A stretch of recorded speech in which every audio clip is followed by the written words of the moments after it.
Oh, did they want to come? Yeah, they just want to commentate. For my match at least. That's fine. I don't know how to get out of the ring. That's it. It's like,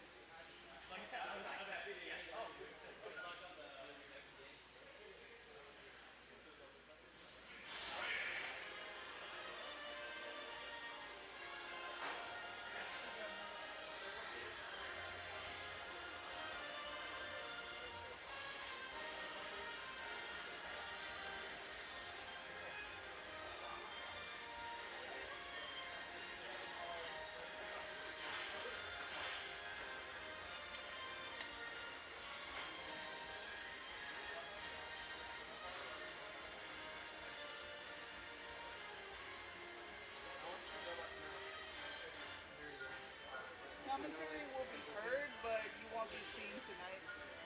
alright. They won't see us.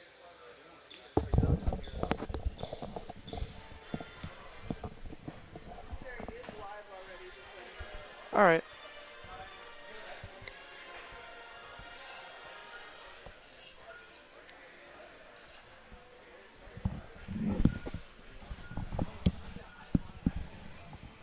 Alright, do you mind handing me the mouse?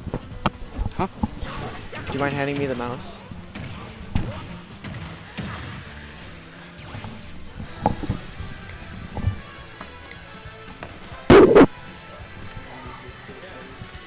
What's up, guys? It's Mike Harm back on commentary here with... Can you hear me? No, I can't hear you.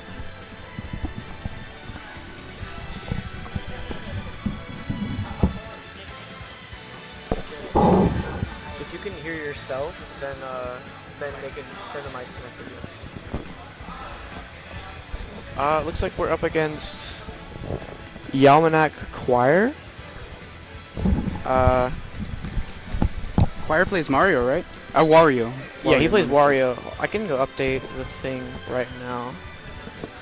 Back whenever I would come to Yalmanac, come to a few matches of Yalmanac, I met Choir. He's really chill. Yeah, he's awesome. Choir taught me a bit of, like, well, he didn't teach me Rob, but, like, we did the Rob Ditto. I got cooked by him, and it's like, it just gave me, like, that feel that I needed to, like, keep playing Rob and practicing those, like, gyro combos. Yeah, he took me out easily whenever I went against him. Yeah. Like, he's the kind of person that makes me scared to use gyro. From, like, the last time I remember playing him when I was, like, really, really bad. But I gotta go update the graphic.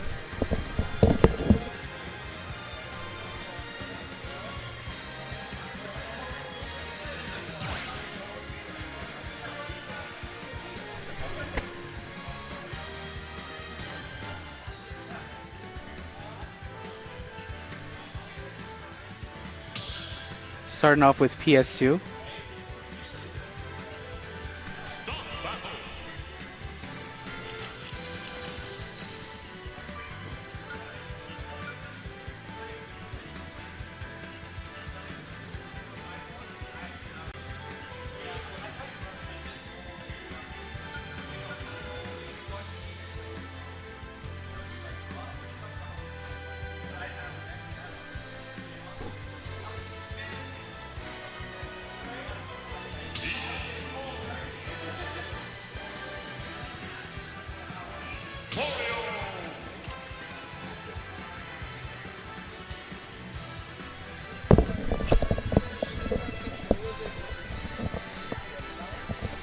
Yeah, it's gotta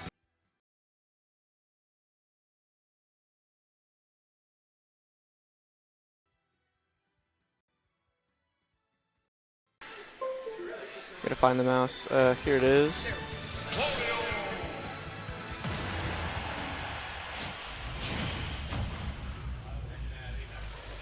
There is absolutely. Yeah. Oh shit. This is epic gameplay. Okay. I can't see with the light. Alright, sorry about that, guys. Yalmanac versus Choir. Yamanek seems to have a very big and heavy lead against Choir. Choir's, playing it safe, but Choir looks like he's trying to make his advances back onto Yamanek, gets some more damage in, but damn, it looks like Yamanek is trying to cook Choir right now, as he always does, farming those locals. Ooh, if that bike hit, that would have been pretty good. Yeah, so I don't really know how this matchup would go.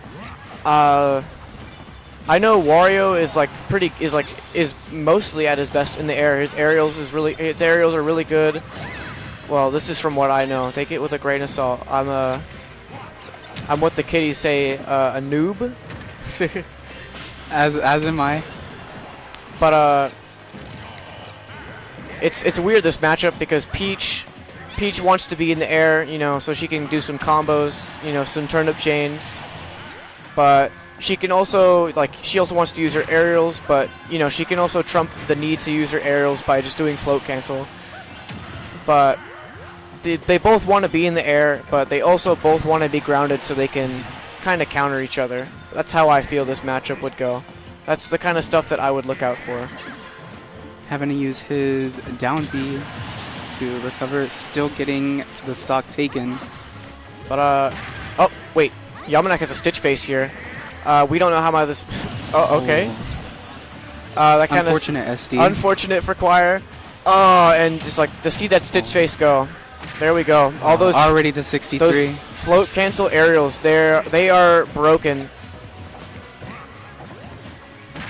Peach's float cancel is possibly the one thing that carries her as a character. Being able to do, 3 back airs in 1 second because of float cancel, being able to, just drag people along the stage with, with float cancel nair. It's big damage. Can even take them off stage. It can lead to that.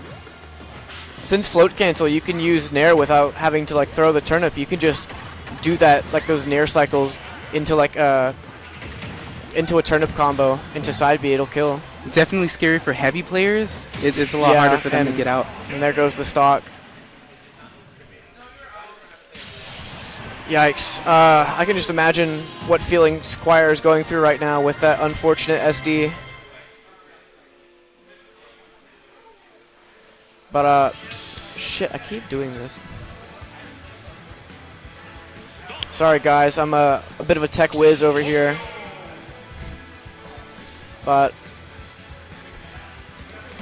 we're going back into game 2. I did not see the stage they picked, though. Maybe Choir did a bit of counterpicking. Oh, no, going never back mind. to PS2? Just back to PS2. So what I think Choir is going to do is... I think Choir is going to try and play a bit more bait and punish. Choir is also really, really good items player. Choir is the kind of person to, pick up the gyro from, the last time we played. He picked up gyro, and he comboed me to oblivion. So who knows? Maybe Choir is gonna start taking up a more position where he wants Peach to throw the turnips at him so he can use them himself. Yeah, and so far he's putting some good pressure on Peach. Yeah, it's just it's hard to put pressure on Peach against Yamanek because he's really good, and it's... Especially with his float, he's able to attack and then move back before you can even get back into it. Yeah, it's basically free stalling. And there's not much you can do about it against Peach. But it looks like Yamanek, not Yamanek, sorry, Choir, it seems like Choir is trying to cover his ground the best. It feels like game, and Bike sadly got him. But it seems like Choir is trying to stand his ground, tell Yamanek that, he's not taking any of it. But Yamanek is just built different. He's like that.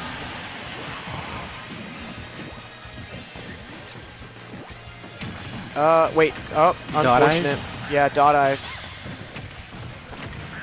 Very interesting thing today. I was playing Peach in school against someone, and I pulled out Mr. Saturn, right? Lost him immediately, said out loud, "No, my Mr. Saturn," and then did down B again, and then pulled him out again. And that was a very fun time. I broke his shield, and I won the game because of it. But I'm not sure if you watched the last tournament that Yalmanac went to, but he managed to pull out Mr. Saturn, and he changed his username to 4 Waltz so he could get a clip. He managed to miss it. He had a bit of a panic. That's the thing. This is the thing with Peach, right? It's super hard to. It's super hard for me to play Peach in general, just because like there's so much stuff I have to keep track of. Because, you know, since I'm so used to gyro and like how uniform it is, like it's hard to keep track of so much information at once. Where it's like, because it's already hard enough, like, you know, positioning, present, and, you know, gyro. But like with Peach, it's like a whole new layer of positioning, you know, percent, which turnip you have. And I guess Yalmanac is going to pull out his ruler, his extendo arm, Mr. Go-Go Gadget, and hit Choir with a forward air, almost killing. Sad. Had to use that waft. But here's the thing. Choir might be at 160, but this could be a redeeming moment for Choir. Oh! Yo, let's go! What a great attack. Let's go. Choir took game 2 against Yalmanac with the back air. So it is currently 1-1. Choir Yalmanac. Holy crap! I am abysmal. Someone get me a job in tech. That was really good. He managed to take it around, even though Yalmanac had the lead. Yeah, that's insane. It's because like one Peach aerial from Yalmanac, right? Because back air with float cancel is super fast. Anything float cancel Peach related, it'll whip you. Like it'll get you when you barely expect it. So to be at such a disadvantageous percent against Peach is, and like winning from it, that's pretty crazy. But Yalmanac is, you know, currently taking that lead. He's gonna tell Choir, I'm not taking your BS. Nah, I'd win. Ooh, trying to go for a read there. Yeah. So I feel like Choir took game 1 as advice for what he needed, and now game 2, I feel like he's cooking, but like he's still finding his way. Oh wait, Mr. Saturn. I completely did not notice. Ooh, using the Mr. Saturn to as advantage. What? Unfortunately, losing the stock. Yalmanac just said, you know, Mr. Choir's too much of a Mr. Choir, Mr. Saturn's too much of a risk. Had to get it out of there.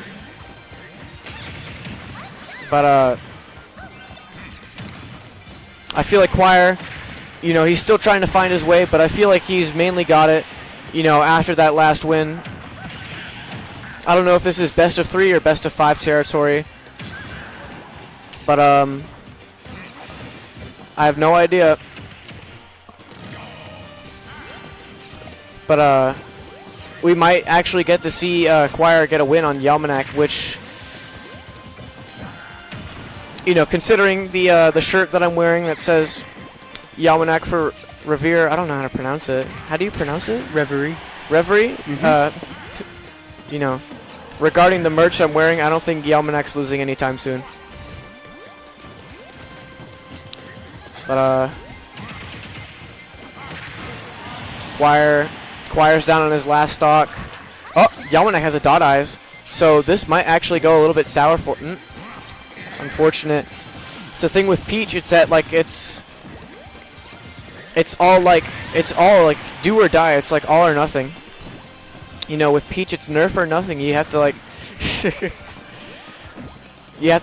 like when you get your like the good turnip or you pull something really good, it's like that's your opportunity. You have to really like lock in with Peach, and you know, again, Yalmanac with the Go-Go Gadget extendo arm.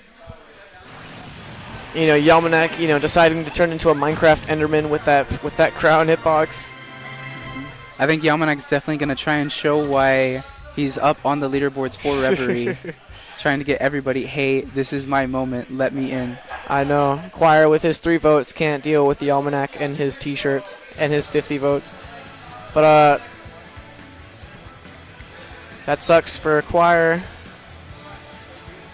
Yamanak is up point, and unfortunate. I don't know who's moving on next.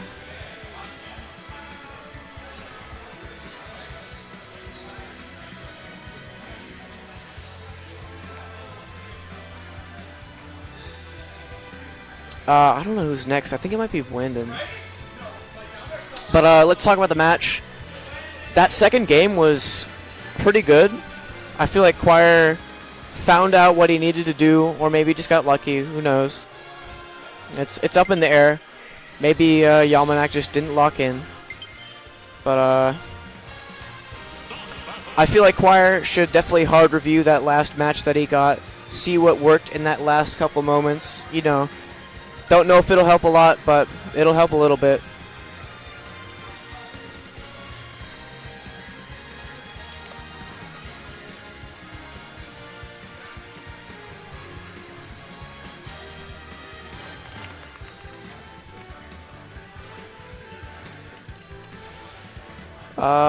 Who is fighting?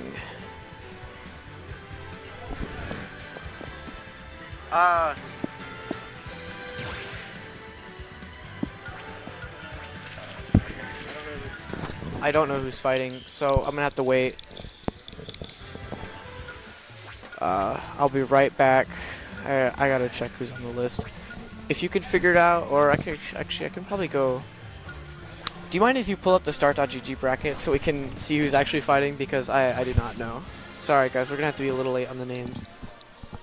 Is the one you put down Suit? I don't know if that's their actual name. Oh, okay.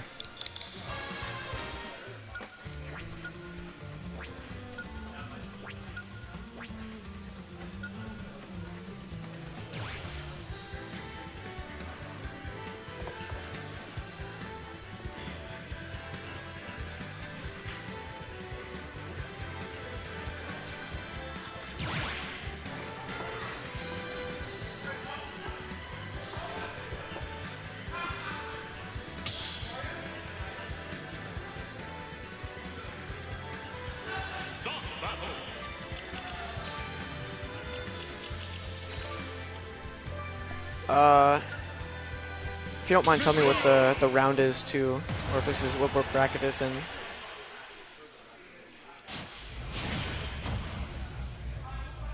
Oh, it should be Suit. He is playing Aegis.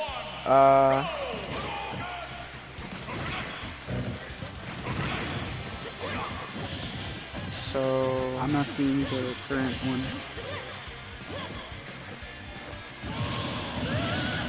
what? Oh, they don't have the names on. It should just be the date. I don't know why I wouldn't. Oh, sorry. No, that's good.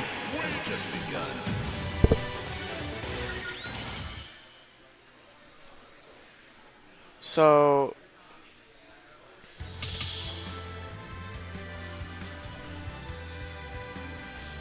Oh, I'm not logged in, so I can't see the ones that I've been to.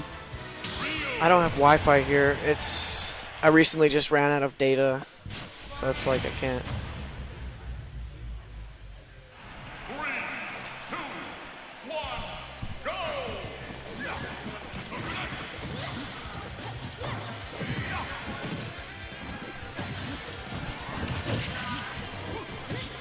Is Respawn the one that they're doing right now? Or did they change up the name? Oh, they're doing singles right now, but yeah, it's that. Because this is in 2023. What? This was back in 2023. Yeah, we got it. It's a 529.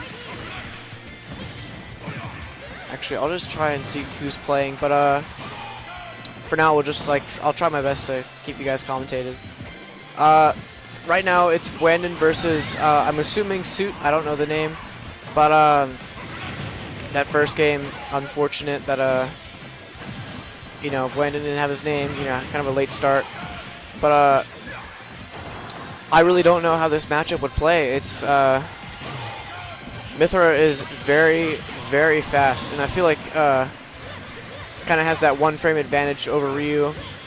I wouldn't really know I don't play Ryu, and I don't play Aegis. I mean, you don't have to play Aegis, let's all be real. But,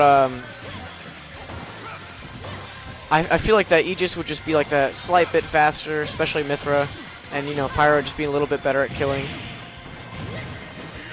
But, who knows, maybe, like, Wandon is built different. Maybe he'll turn it around. But, I don't know, man. Alright. But, Wandon versus Suit, like, up. I mean, Wandon seems to be taking it back. It seems very, very even between these two as fighters. I wouldn't know the matchup, but, this fight could go either way. I feel like they both have like equal ground potential, maybe a little bit more on Ryu, and you know Mithra has a little bit more air potential than Ryu, but like you know Ryu has a lot of options in the air. Well, I don't know about that one. I have like literally no idea what I'm talking about. I'm just trying to keep you guys entertained. But back on the match. It really seems up in the air right now. It just, who knows? Looks like it was, nope. Okay, hold on. It's really up in the air. We really don't know. I'm on the edge of my seat. I'm not really voting for anyone, but and it just goes to Brandon.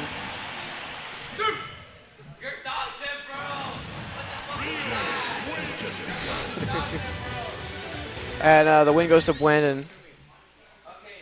Unfortunate for Suit.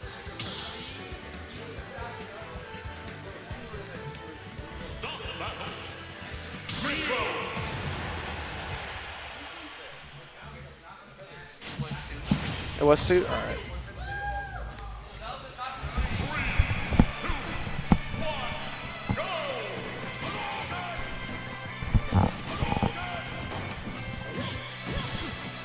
Alright. So, it's really up in the air, this match, right? Mm-hmm. Or like this match up. But, it's like really, it really depends because like he seemed like he got a really big lead off of Mithra, which big lead off of Mithra means more time for Pyra, which, you know, means more easy kills. Exactly. But it's super even. Like he gets, like they get so much good, like big leads off that like every match is going to end off at them at one stock and being at 100%. So it's really up in the air for who's gonna win. Honestly, I could probably do a heads or tails to see who wins. But like stuff like that, right? Mm-hmm. Like Mithra has like those big ladders. I feel like Suit will take the match, right? Because you know where he is in the stocks right now. But 90% to Ryu is, you know, just one up B, you know, one button. Activate, you know, toddler mode in the brain. But I have like no idea. It's like they all have this potential to like just turn the match around. Mm-hmm. Like I feel like Suit could SD and take the match, and Brandon could do the same. Yeah, let's go. That's what we want to be seeing from Suit. A bit more of those Pyra kills. You know, building up that big damage with Mithra. This is where we're gonna get another chain. Those up air chains with Mithra, they're devious. I've done some before. But the second you see him switch to Pyra is when Brandon knows that he needs to be on his toes. But yep, that's it. Oh, no. Just didn't seem to get that last kill. Ooh, is he gonna be able to take over?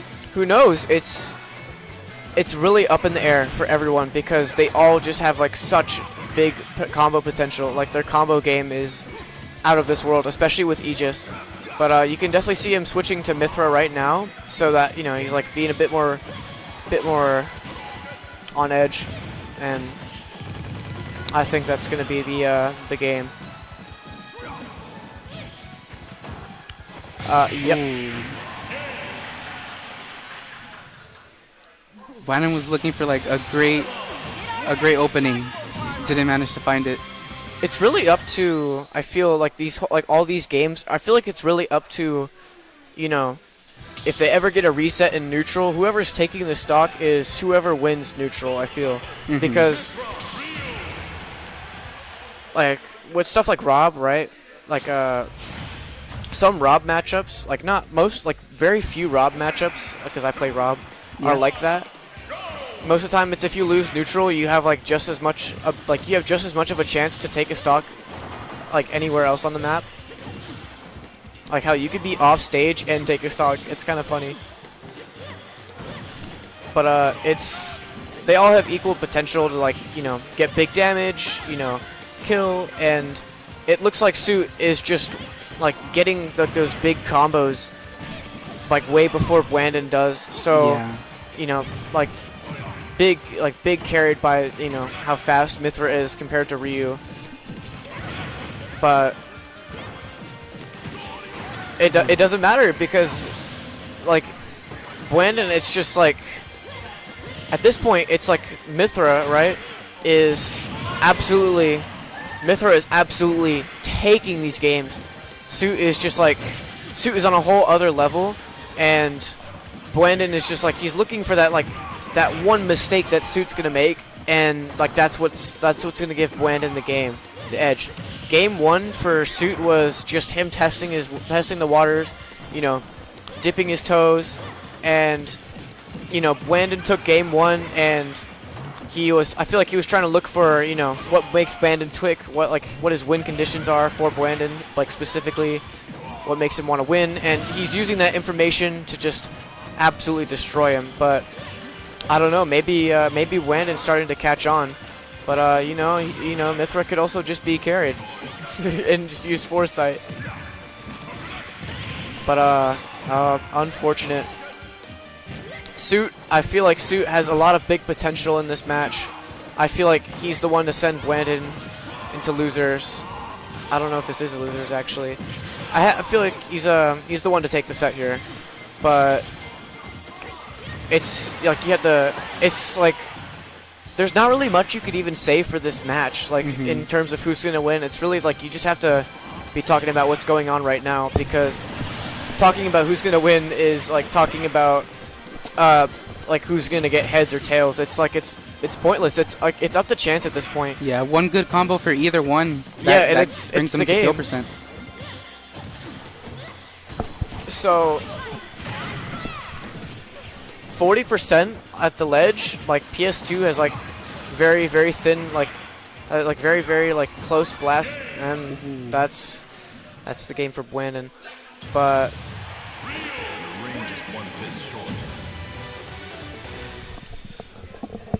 it's all about it's like you really have no idea who's gonna take the game. So oh no, Blandon took the set. I thought it was best of 5 territory. I think best of 5 is once it gets to grand finals. I think that's or when it gets to, like, semifinals. It's when it gets to top 8, I think. But unfortunate for Suit. That game could have gone anywhere. But I was really praying for like the reverse sweep from Suit.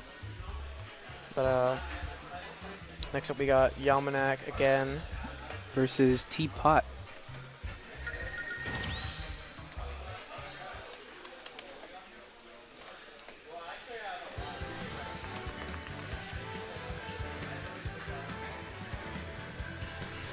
I cannot see.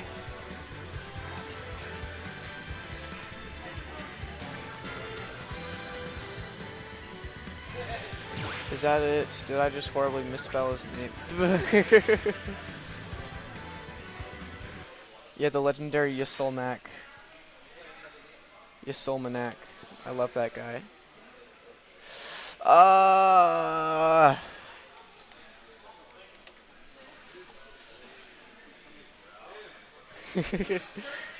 But he's up against Teapot. All right.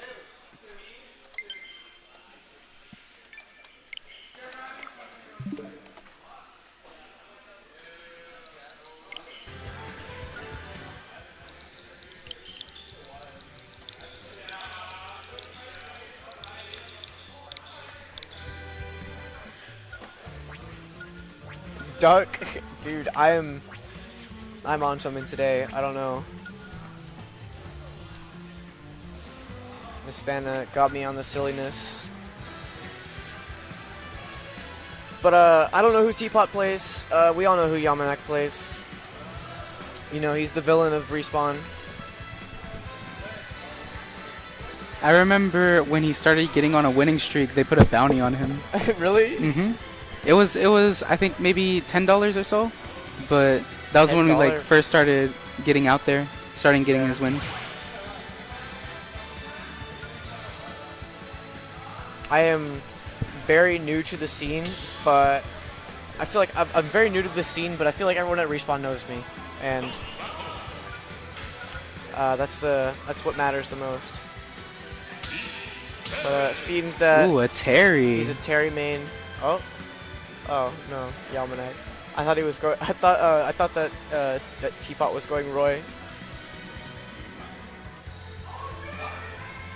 But Terry main. I used to be a Terry main actually. I used to know all the inputs, but not for the specials. Only for Go. You know, I wasn't that smart as a casual. But this was a long time before Rob. I think it was Terry, Duck Hunt, then Game & Watch, and then Rob, and then, you know, I saw one Z-drop gyro combo, and I never left. But, I see, it seems like, I don't really know this matchup, because I feel like Terry's would be, like, a very good grounded character, but, like, super good in the air, where it's, like, not, like, good grounded, but good for, like, good staying grounded, getting you into the air. Mm-hmm. I feel like Terry wants to get a lot of, like, landing stuff, like, you know, like, you feel like he wants people to land into him. But, the thing that, like, absolutely trumps Yalmanak is that, like, he builds up such quick percent, but that just gives a quicker advantage for Terry, or, you know, quicker advantage for him to die too. But, I feel like Terry's looking for a lot of things that are basically just gonna fall onto a silver platter, like basically fall into his hands. I feel like Terry is kind of like he's good in the air, right? Like that forward air, kind of devious. You know, his down air kind of devious. But that's Yalmanak with the turnip chains. But what I feel like Yalmanak is looking for right now is he's just looking for Teapot to SD. That's the thing that he would also be looking for. But I feel like what he's looking for is he's looking for Teapot to get into the air, because that's what Yalmanak, like, that's what Peach, like, herself, I feel like she just benefits off of hitting people out of the air. Yeah. So it's better for him to stay grounded. Yeah. So I feel like Terry's forward air, such a good ranged aerial, and it's like really fast too. I feel like he doesn't want to be in the air, but there's like not a lot I could say about this matchup. It's like maybe it's like I feel like most of the stuff he would that he could do that would benefit him would just be from Go. So like Go, like Powered Geyser is like such a good move for hitting people like out of the air. Like it's a good anti-air move. Also, it like does a billion damage. But I have no idea what I don't know what Terry would be wanting in this matchup. We're gonna have to get Voltstrike on commentary to tell us his secret ways. But that match goes to Yalmanak. Obviously.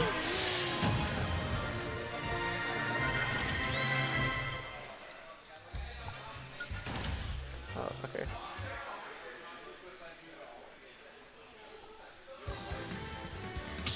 If anything, I think Yalmanak was hoping for him to go into the air. It seems like he definitely had great control over him whenever he was in there, as good as Terry is. Terry in the air is pretty good, but it's not a two-way street, right? Mm-hmm. It's like Terry Terry's good in the air, right? I feel like if he's only good in the air if he forces an approach. It's like what I said. They have to basically just fall into his arms. Because I feel like what he's kind of doing is that like he's getting into the air off of Yalmanak's own volition. It's like it takes two to tango, and you know, Teapot, I feel like he's just, you know, basically doing what Yalmanak wants. Yeah, definitely. I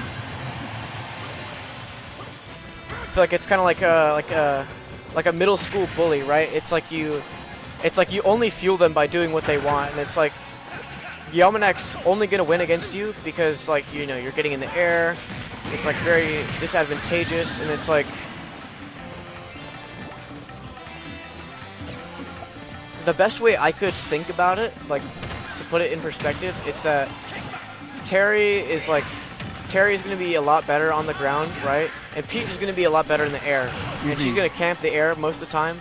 But Peach has to come down at some point, and that's definitely when Terry can take advantage. Yeah, like right there, where Yalmanak was like, you know, coming down and, you know, probably gonna shield or like do something else, and, you know, Terry took advantage of the fact that Yalmanak was gonna land, and, you know, did his power geyser.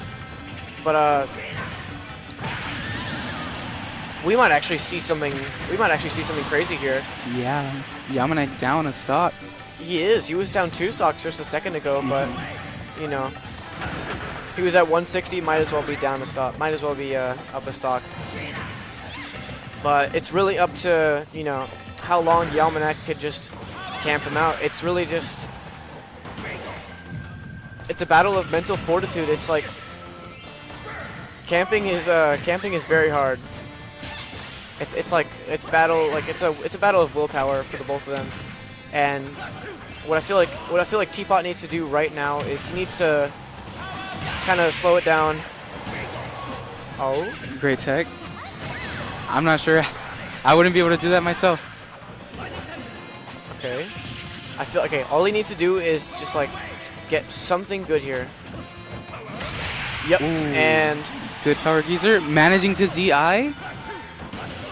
It's like Yalmanak is just like not letting this go. He's just like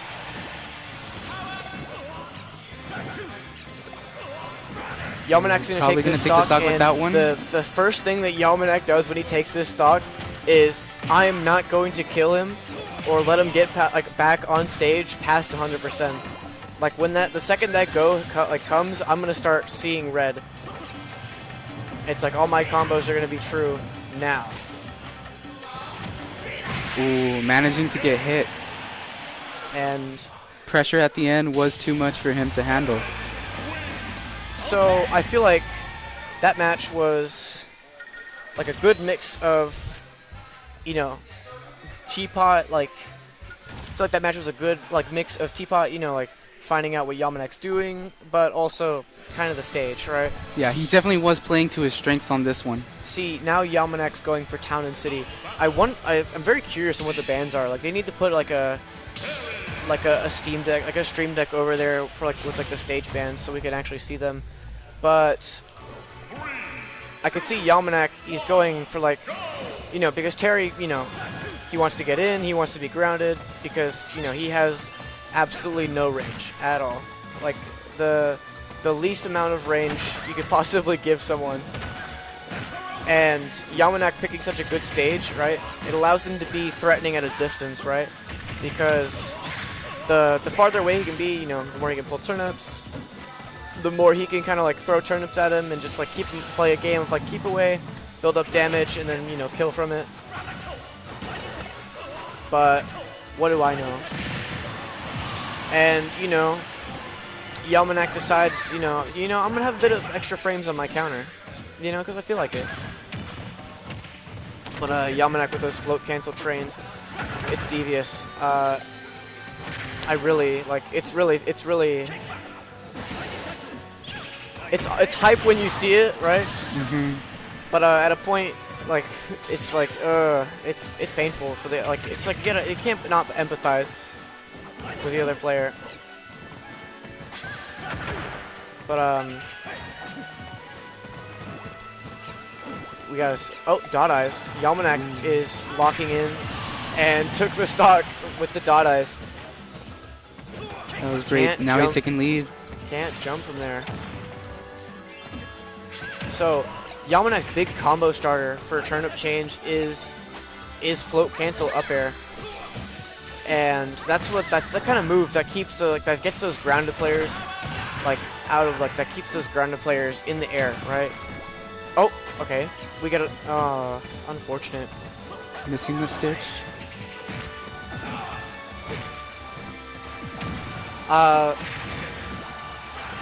Yalmanac in this situation, I don't know if it's best of 3 or best of 5, but seems like best of 5 territory. I feel like it's been a while, and that's gonna be the game. There is nothing that yep. Yeah. Goes to Yalmanac.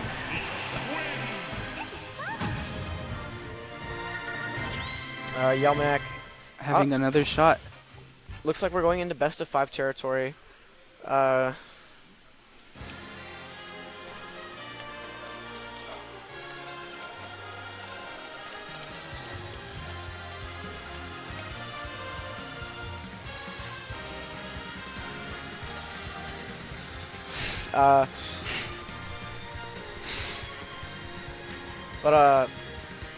looks like we are in best of 5 territory.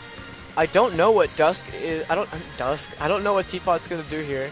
Yeah, this is Dusk himself. But I don't know what Teapot could be doing here.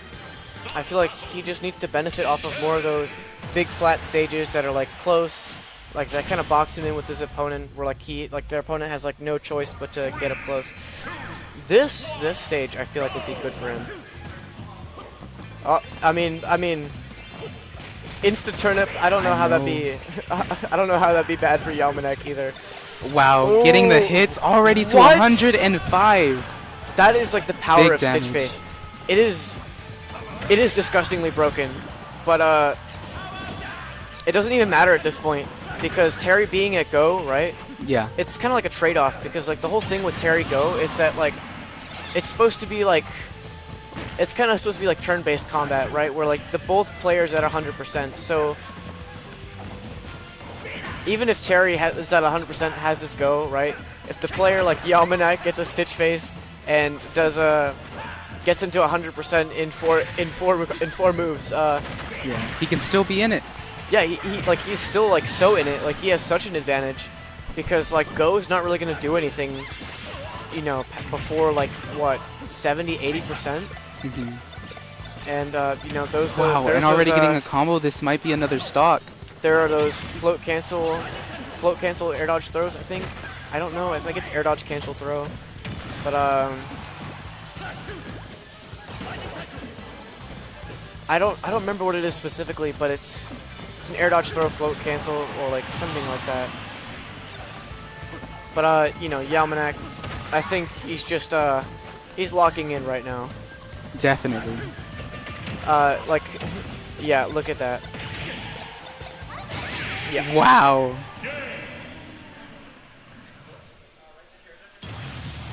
That was definitely a great combo. Managing to take him out. Like, big damage on the start of each stock. Yeah. It's kind of insane.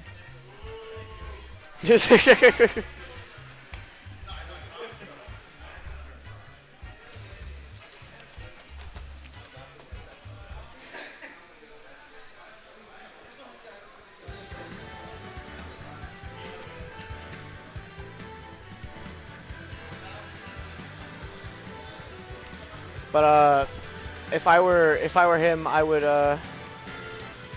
consider ending my Smash career right there.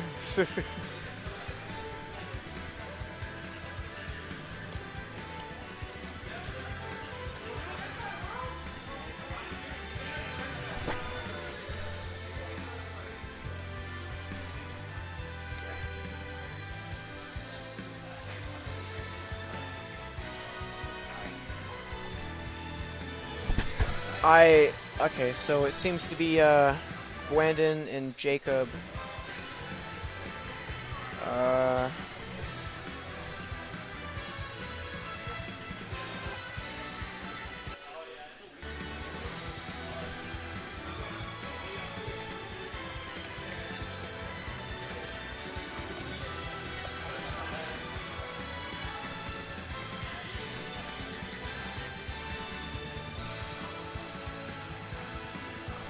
No, that's not. Not Jacob. Sorry, Jacarot. I think that's just Jacob, though.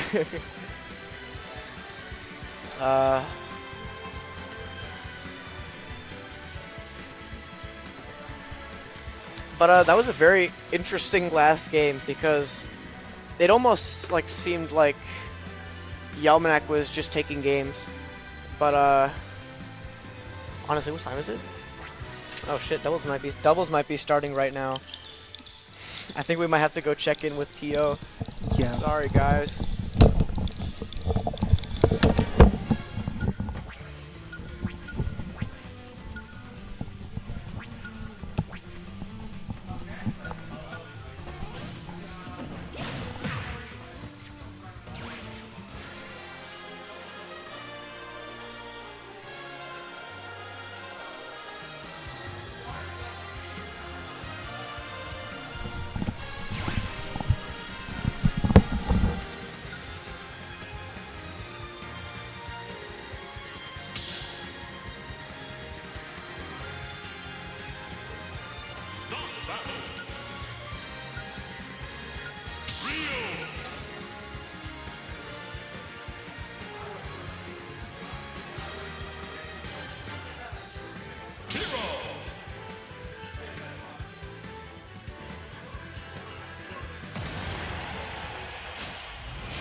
All right, chat. How's it going? This is Chives hopping on the commentary desk. Going to be joined shortly by Yalmanac, so let's get into it.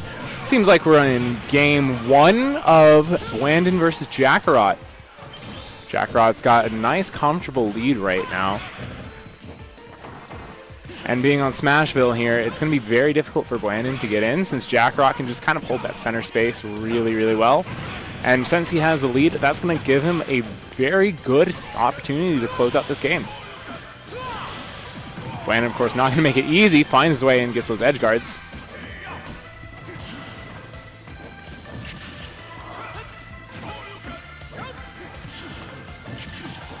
But yeah, a huge boon for Smashville in the stage with Hero. You can be standing right in the dead center of the stage, and if you side B, it's going to reach all the way over to the corner. Oh, but Blandon finding the shield break, able to even up the stocks. Still got a 126% deficit to make up for, but if anyone can do it, it's Blandon. How's it going, Yalmanac? Yalmanac on stream, or Yalmanac on the mics. Woo! Yeah, we got Yalmanac on the mic. Let's get some hype. I just came into this set. This is even. It might not Yeah, seem even. This is even. Low-key even. Oh! Shield all that. Yeah, like, look, this is getting really. Woo! This is getting really scary. It might, like I said, it might not look even. It might not look even, but when you hit focus, it acts right like here, that. And you get the up tilts, or I'm sorry, the up airs. Right. This is even. This is literally. I think Blandon's winning in my opinion. Low key, and honestly, he's let's talk probably about able to. yeah. But I'm telling you, if he had gotten one air, one up air, one jab at that percent, it would kill. Right. Yeah. Which is crazy. But let's talk about Brandon still. Like, actually, no. Let's talk about Jacob. Yeah, Jacob closing out that game one. Very nice, very solid. I'm assuming that's game one. Yeah. No one's been updating the scoreboard to my knowledge. Both of these players so I'm just really gonna popped off that at is. Comic Palooza. Yes. Beating Chag. Jackarot specifically beating Chag. Beating Chag. Brandon. And going game 5 with Lima. Yeah, Jackarot going game No 5 small with feat. Lima as well. But Brandon, oh my god, the run that he had was one of the best runs I've ever seen. It was a spectacular It was spectacular. run. Thank you for carrying Houston. Yeah, he's Both of these carrying players. Houston on his back. Absolutely. Thank you so much. But yeah, we're going into this game 3. Right, on this stage, I feel like both of these characters like this stage. The platform just provides like safety, just like that, provides safety for Jacob, while the platforms also provide great combo starters and enders for when we've seen those up air strings. Right. Those up air strings are crazy. And just like this, he's going to go on the platform and look, just like I said, messes up, but usually he would be able to use those platforms to extend the combo and just get the kill. Very low percent. Right, we can see Brandon kind of was playing from behind most of that first game, but and right still now almost made a comeback. Like still almost made a comeback, but right now definitely a lot more in the driver's seat. Yeah. Right Oh my now, God, Jacob he's seems a- at his most comfortable when he's able to just get that center space and then hold down the fort with those apples. Yeah. But Brandon getting that first kill. Something that I'm so jealous of Ryu is just the fact that he can kill at like 70%. I cannot do that. I wish I could do that against characters like these, where you can. Oh, he almost died right there. Right, yeah, great STI But just from like I'm Jacob, saying, just throwing off he the could have sweet just spot. died. Yeah, he could have He just could've died just right died. there at 0. Oh, okay, that double hit. That's another thing about Jacob. He knows when to use these double hits because if you don't know, the first hit of the it's actually isn't It all of takes it 2 double hits to hits? break focus. Actually, no, that's weird. It's actually even smarter because that hit, that's the first little warm-up of the thing. That one is 2 hits. That's why you see him using more. Usually all the heroes like to use the second one that reaches super far, but he knows that he wants to break focus with the 2 hits, so he's still using it. Was that it? Oh, no, that was the regular. He might be dead. Oh, No, but yeah, really soft spot close. of the Shori is going to stay alive. Also, amazing edge guarding. Woo. And I think Ryu is at the scariest with all that rage right there. If he was at a low percent, if he was at 0, that wouldn't have killed. But guess what? That rage just helps out so much. And just like that, we're seeing a reverse of game 1, honestly. If we see maybe a shield break, we know heroes are prone to be able to shield break. We can see a repeat of game 3. And just like that, this is how it starts. This is how it starts. This can also be even. Right, yeah, this is definitely a very volatile matchup. Both of these players, even when they're at 0, they need to play very, very careful if they want to hang on to their stocks. Yes. With that being said, I do think Wen has the advantage even at lower percent. Because even if Hero gets like at higher percents, his rage doesn't do as much because the moves are probably going to kill anyways. Meanwhile, Ryu can just kill at lower percents either way. So let's see, we're just seeing a little bit of neutral, trying to avoid all these projectiles. Right, yeah, Brandon just kind of accepting that Accelerado, fighting directly into it's going to be a bit of a losing battle. So you got to Is play he that dead? patient neutral. Find those Almost jobs died. in Shoryu, not quite going to take it. Even a little bit more rage would have killed. And that up B is so amazing for getting rid of focus because it's always going to be a multi-hit and you can't really shoot. Woo! And Down just like air that, from this Jacob. can be even. It might not seem like it, but this can be even. That's just how volatile both of these characters is. 25 from one move. Right, 25% from the And Zapple. these edge guarding. Oh my god, he yeah, wanted trying that to go early for kill. it all right there with the down air. But Jacob, right now, Jacob. just slowly piling on this damage. Is Eating he this up dead? very quickly. Whew. That down If air he could have had- been very huge for Brandon, but Jacob DIing away. It's hanging on to bar time right now. Nice, getting that double hit. Also, is this supposed to be there? Can they see it? Oh, they can't see it. How do you get rid of it? Thing in the middle? I'm not sure how to get rid of the little Oh, thing in the corner. Not sure if we can do it from here. This is as even as you can get. Right, this is even as you can get a last stock, last hit situation. Oh my god. And rolling against Ryu like that, you see that he's waiting for you Right, to roll rolling in is scary. Brandon's going to be looking for it. That's what you can see. He's placing these back airs here. A placing lot these of back that airs. is to catch any forward movement. And that is oh, whew, still very scary. One jab.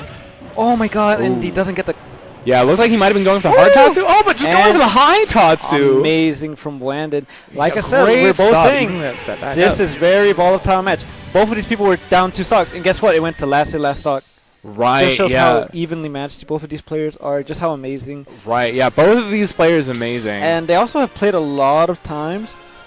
Usually Jacob actually goes Kazuya, but I feel like he's getting really confident with his hero. While they're selecting the characters, I'm going to see if I can do something about that little screen in the bottom left. Oh.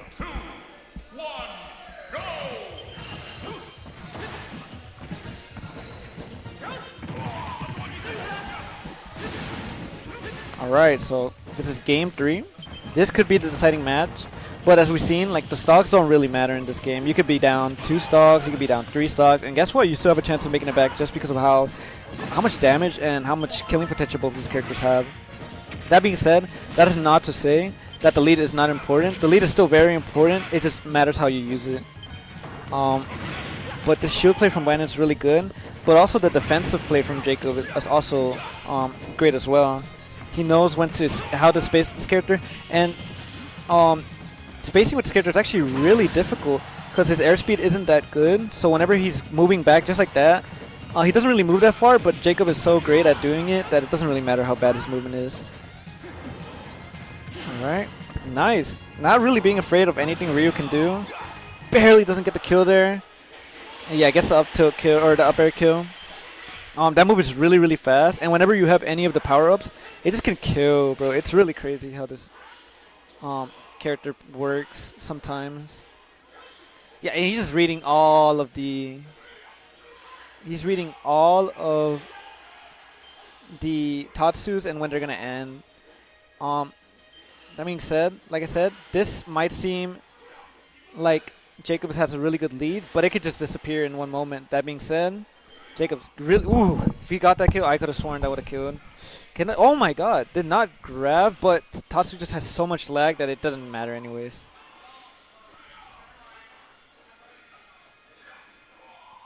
Okay, it seems like Brandon might be getting a little desperate for the kill, just a little bit. Right, yeah, when you're down a stock, especially against someone like Jacob. Either way, though, like we said, like every single time, Ooh, every Tarutatsu. single time, it seems like it might be an over game. It could just get even immediately. Right, I want to talk a little bit about that trick that Brandon just used to take that stock. That's something that he likes doing a lot. It's a down smash trick, right? Where you pretend you're going to do a down smash. Yeah, exactly. That is something almost every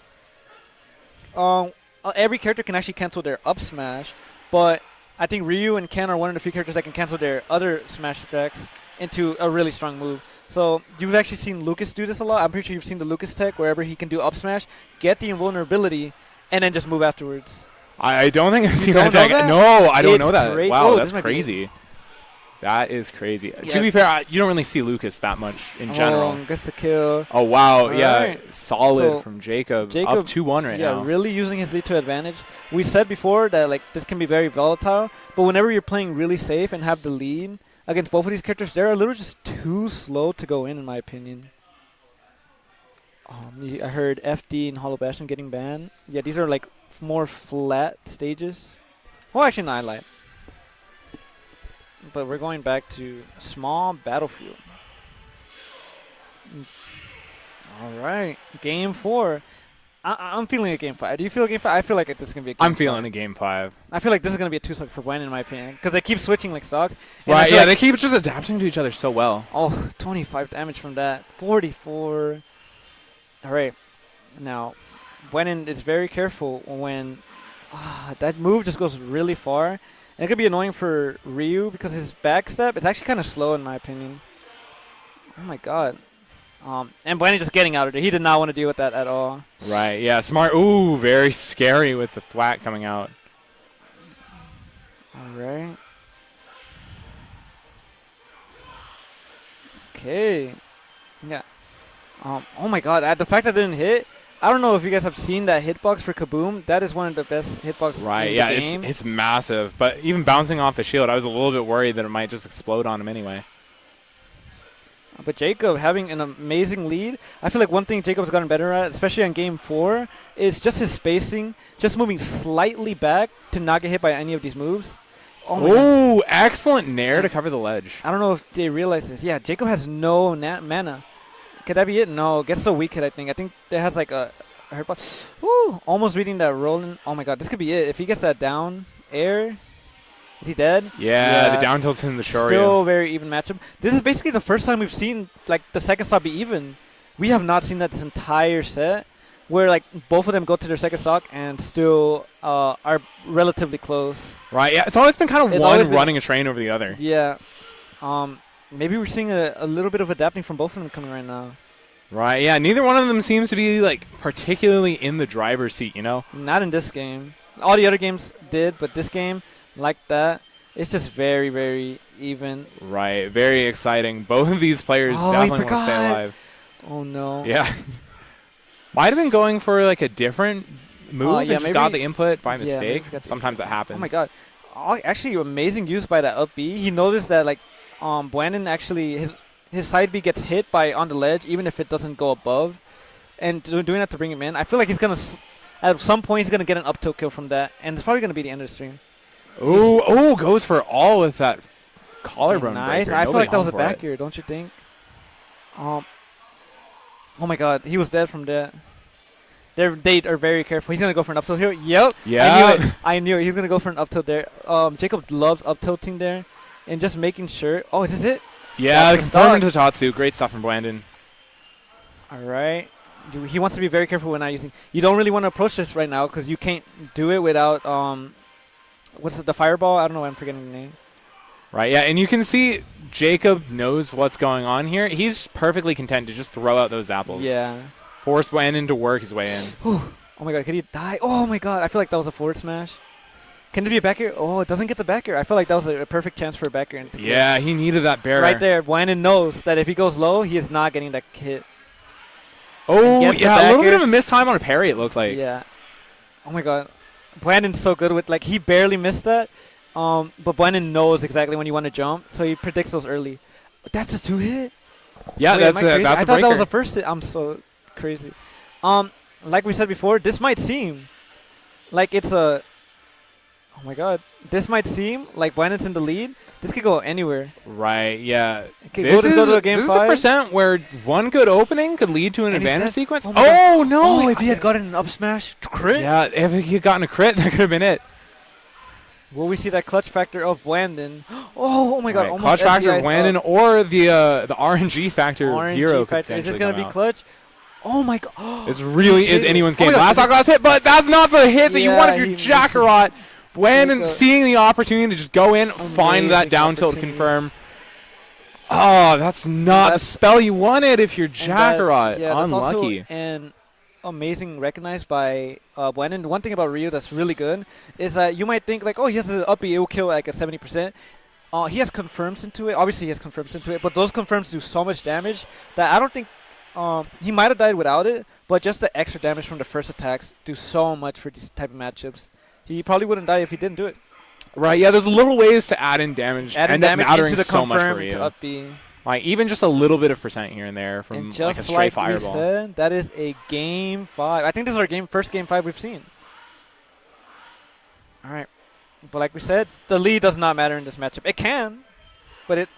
Oh, no. It's the SD. Oh, no. Brandon looked and like he wanted a Shoryu and just got 23 Tatsu instead. Yeah, he's reading those going in. Oh, yeah, this like advantage is piling on for Jacob. He's got to pull it together if he wants to win this game 5. Yeah. We've seen him do it on some amazing, phenomenal players coming back from insane deficits. Woo. Can he do it against again? Houston's own Jackarot, though? This is crazy. Oh, my God. Oh, my God. And the 3 stock to 1 right now. Brandon has a mountain to climb. He has got to stay composed. And he's using that to his advantage. You can see him going all around the stage. Right, yeah, just taking him around town. One move. We can see a shield break. Honestly, I feel like this is a shield break. This is how the game's going to end. Shield break. Psych up.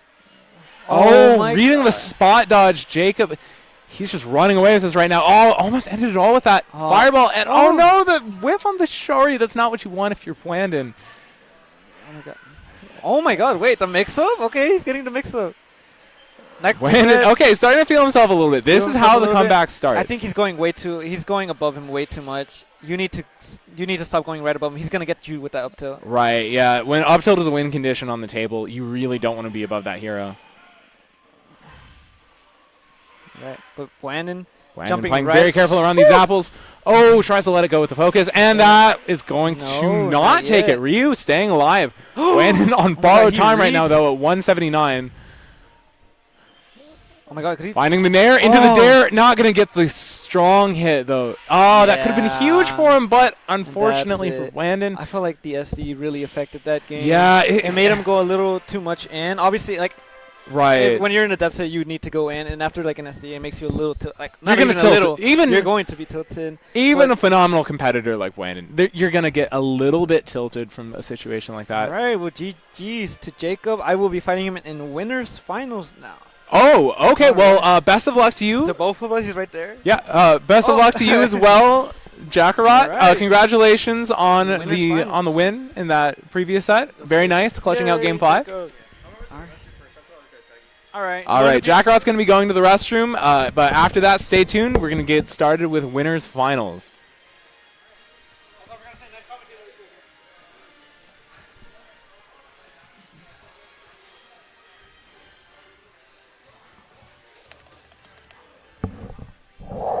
Now, these three players here, Blandon, Jackarot, and Yalmanac, kind of the three goats of Houston right now. Very strong, phenomenal players. All of them just had very phenomenal showings at Comic Palooza Fight Club, which was a B-tier tournament that was hosted here in Houston this past weekend. So it's great to see them out here, not only supporting our larger events, but also supporting our locals. Coming out here, showing what they got, competing, and having a good time with the rest of the Houston community here.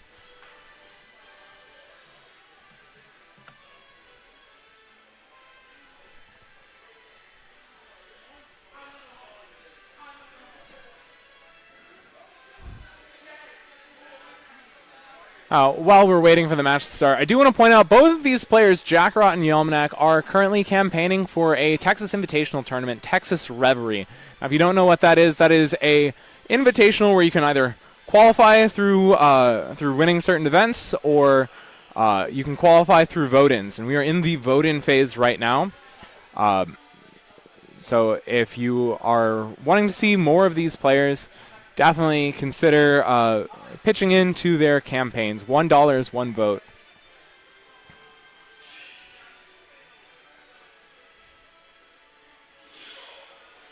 All right, getting into it. Hero Peach, game number 1. Let's get this scoreboard cleared out of the way. All right, Jackarot Yalmanac, game number 1, getting right into it. Here we go.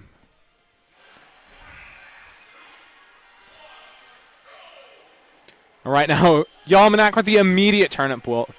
Hero not really having the best immediate approach options unless he pulls that Accelerado.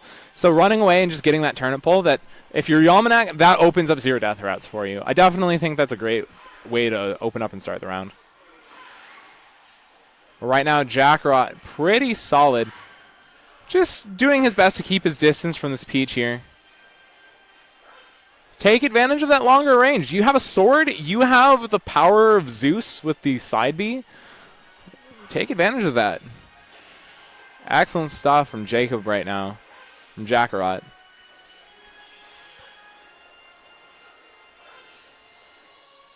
Just playing to space out. Yalmanac does not want to get hit by one of those turnip confirms, but that's how the train starts. Turnips into back air, putting Jackarot off stage, and that is going to be the first stock for Yalmanac after a pretty strong start from Jackarot.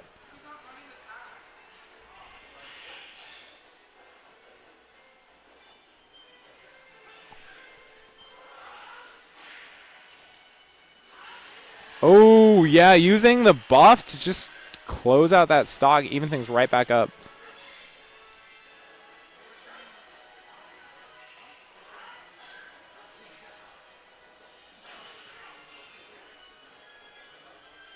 Yeah, you can see Yalmanac taking that tech situation, not even trying to push it, just using it to grab the turnip. Trying to hit that forward air to edge guard the hero up B.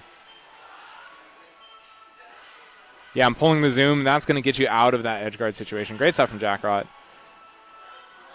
Just using the oomph, dumping it on that one hit. Or is that the Psych Up? I forget which hero spells which.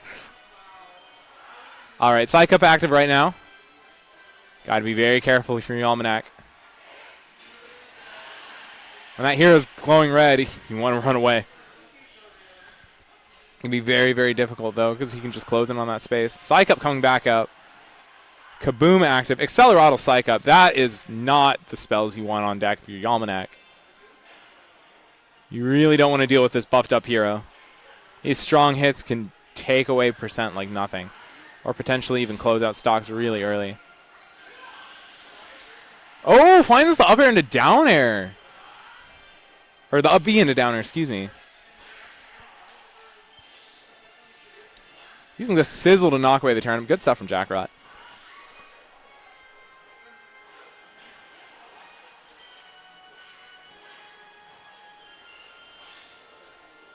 I love the way that Jackrot is just fishing for these bounces, putting them on deck to shut down Yalmanak's turnip game. But you're not going to need a turnip. You're just going to need that forward air. And with that bounce on deck, you're not going to be able to do much of edge guarding with that turnip. Jackrot kind of just able to pull on the menu for free. But no bounce here now. That zoom saving Jackrot, but he's on borrowed time right now. Jackrot thanking his lucky stars the RNG pulled it for him. Still got a mountain to climb. Only 23% on Yalmanac. Jackrot trying to angle the shield up, but that's not going to be enough to get that back air to the face out of the way. Yalmanac closing out a solid game one there.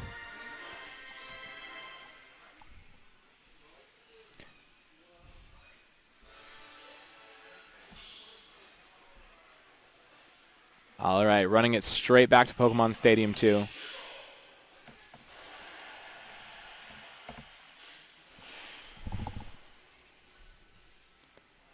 All right, getting into game 2 now.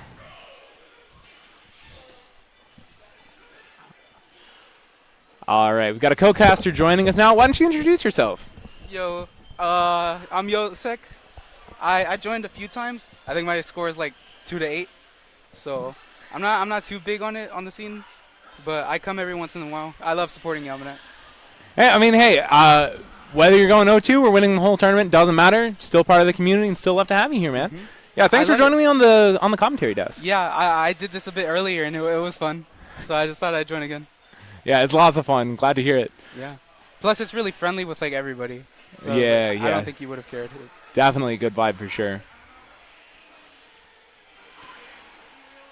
Now, game one was pretty solidly in Yalmanak's favor, but right now, Jacob actually sitting on a little bit of a lead here. With that percent, one clean hit can even that right back up. But he's sitting pretty comfy right now, especially with his Accelerato now gone. But having those buffs makes it just that extra bit harder for Yalmanak to get his hands on you. But eventually finding that Nair. Oh, the snooze! That fully charged forward smash is going to take the next stock. Full stock ahead from Jackrot. Kind of running away with this game, too. Yalmanak very much on the driver's seat game one, but doesn't seem to matter too much now. Yalmanak just kind of desperate to find something here. Jackrot perfectly content to just play right outside of the range of these aerials. Yalmanak trying to find something with the turnip in hand. Just doing his best to pull this turnip, the great equalizer in this matchup. Jackrot just trying to fish something from the menu right now. If you got a lead like this, might as well go fish. Mm-hmm.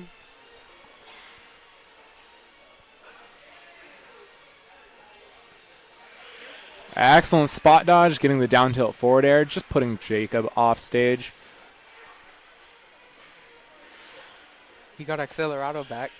Yeah, the Accelerado, that's pretty big in this matchup because it makes it that much easier, and every matchup, to be fair.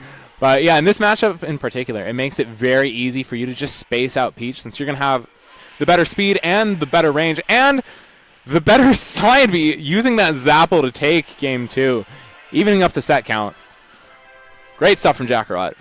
Yeah, definitely because he's getting some really good spells in. Yeah, those spells are coming in very clutch for him right now. All right, looks like we might be seeing a stage switch. They're kind of moving around the stage select screen. Going to Hollow Bastion. I guess Yalmanac kind of realizing that, you know, Jacob's more content to play that pushed back game where you're doing a lot of dash backing, staying outside of the range of these normals. And if there's less space to work with, that's going to just make it that much harder for him. So I can see why he's going for the stage pick. Also, that platform kind of helps out Yalmanac with a lot of his confirms.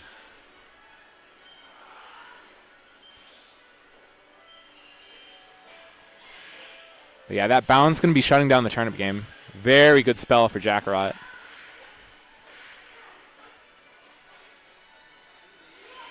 Oh, nice downer, but nicer tech from Jackarot staying alive. But you're still not out of the woods yet. You need to get away from this edge guard.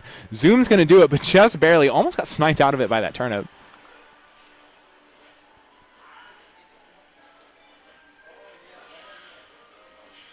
I'm loving the way Jackarot's using these forward airs just to space out Yalmanac. And then just using that zoom, getting out of those dangerous edge guard situations. Now, if you still have that bounce on deck, it's not going to be too big of a deal, but whenever you see Jackarot cat off stage without the bounce, that's when things get really scary. Especially now at 5 mana and not even going to need to go through the edge guard, that's just going to send him straight to the blast zone. Psych Up increases crit chance or in damage? It increases the percent. Oomph is like the one-hit kill, if I'm not mistaken. I could be switching those around. I forget which one's which. It might also increase crit chance. I'm not entirely sure about that. I'm honestly not too familiar with the exact mechanics of hero spells there. But yeah, Stitch Face coming out from Yalmanac. He's just going to throw it forward, get rid of it. Doesn't want to deal with that being a potential turnaround condition. Especially with that bounce on deck, yeah, you're going to get a really hard time taking advantage of an item like that. Yeah, that definitely takes an important part of Yalmanac's moveset, the turnip, away.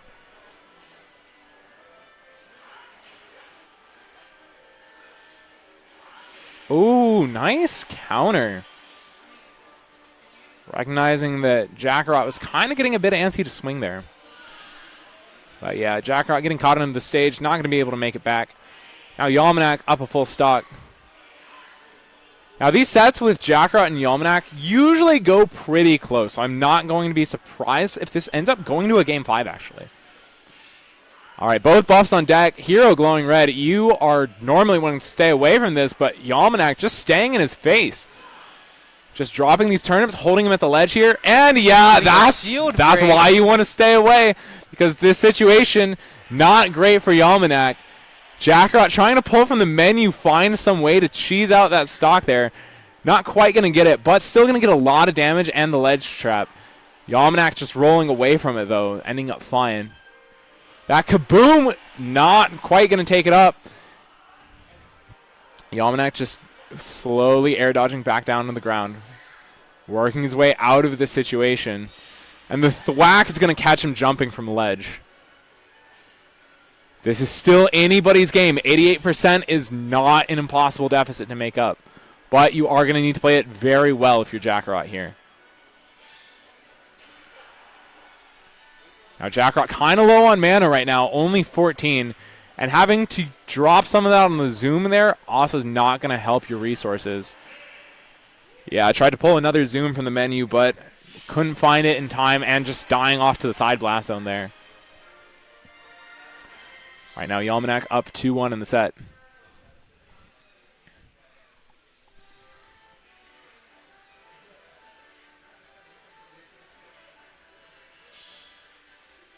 All right, looks like we're running it to Town and City.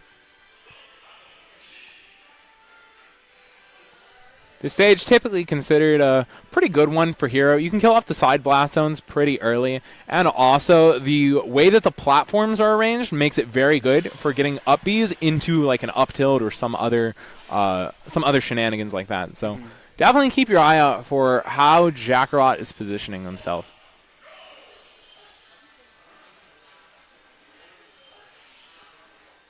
Yeah, you can see Jackarot already got the buffs on deck with the Oomph and the Acceleratl. Yeah, you can see, just like we were talking about a second ago, with that up B going for the up tilt, but Yamanak a little too floaty to get hit by that.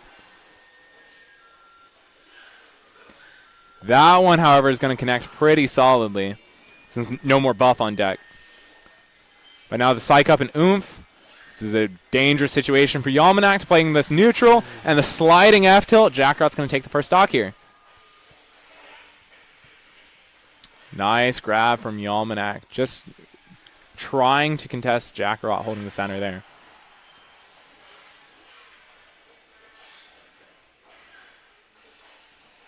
Right now, Jackarot a little low on mana. A lot of times, heroes in this situation will start fishing for jab just because it gives you a lot of mana back very quickly.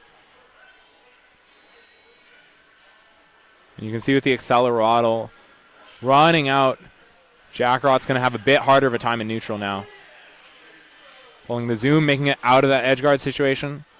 Up B, nice little get off me tool there.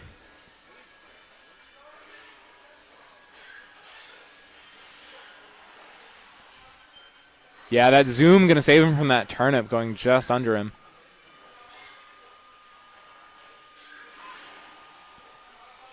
Jackarot playing it nice and careful and neutral here. Oh, Z catches the stitch.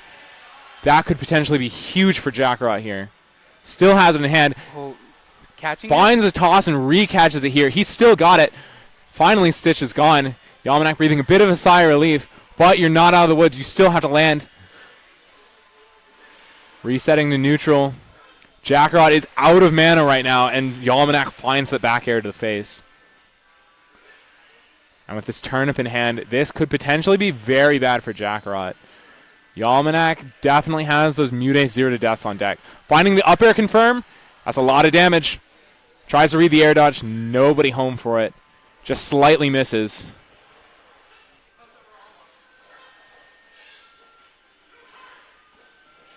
Yamanak, a braver man than I, pulling that turnip right outside of the Zapple range.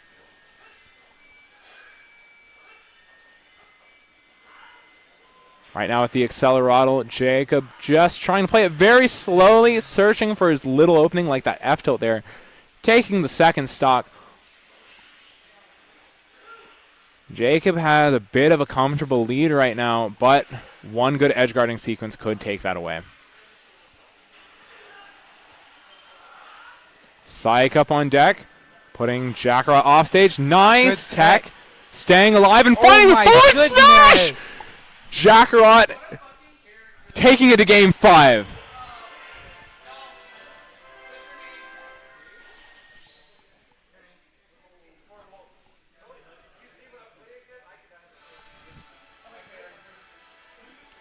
We have a game 5 on our hands, ladies and gentlemen. What a way to find it, too. Finding that forward smash with the buffs on deck. Oh, it's a nice, clean hit for Jackarot, keeping himself alive. I told you we could expect a game 5 from these two players, and hey, I was right. Here we are. Spending a little bit of time thinking about where you want to go on this last game of the set. Got to think about it very carefully. You do not have any more games to play with.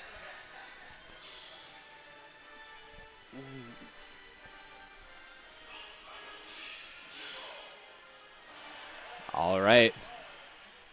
Getting into it. Game 5, Jackarot Yamanak. This is what you came to see, ladies and gentlemen, running it straight back to Town and City. Immediate pull of the buffs, get the Acceleratl and the Oomph. Great start for Jackarot. And the bounce, that's going to make it really hard for Yamanak in the first 20 seconds of the game.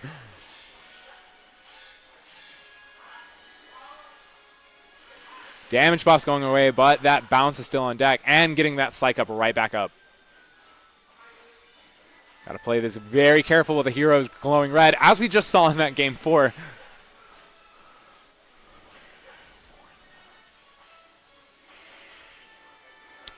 Excellent dares from Yalmanac coming out. And that turnip train into the grab, putting Jackrot off stage. Bounce going to save him from the turnip. But still a little low on mana right now. What are you going to do? Finding the zoom, making it back in. But now you are very low on mana. And finding the roll in, Yalmanac taking the first stock. Tries to find the Kaboom. Yalmanac still has the invincibility from the Angel platform. Nice F tilt, just sending Yalmanac away. Now, in this matchup, Peach is really going to have, as we've seen so far, a really hard time landing. And finding the dash attack call out. Jackrot evening the stocks back up. This is anyone's game, ladies and gentlemen. Jackrot delaying the second hit of that F tilt. Great stuff to try and mix up Yalmanac. Yalmanac just seeing right through the way Jackrot's landing here, finding these grabs, using that dare to edgeguard him, putting him in a bad spot with no mana. This could be really bad. Finding the dare, drops the edgeguard, but picks it right back up with the dash attack. Finds the forward air to clean out that stock. You've got a mountain to climb for your Jackrot, taking this stock off of Yalmanac. This is the way it starts, though, with the Accelerado on deck and a shield break. Another psych up, finding the forward smash. That is going to even it right back up. We have a set on our hands. Last stock, both players.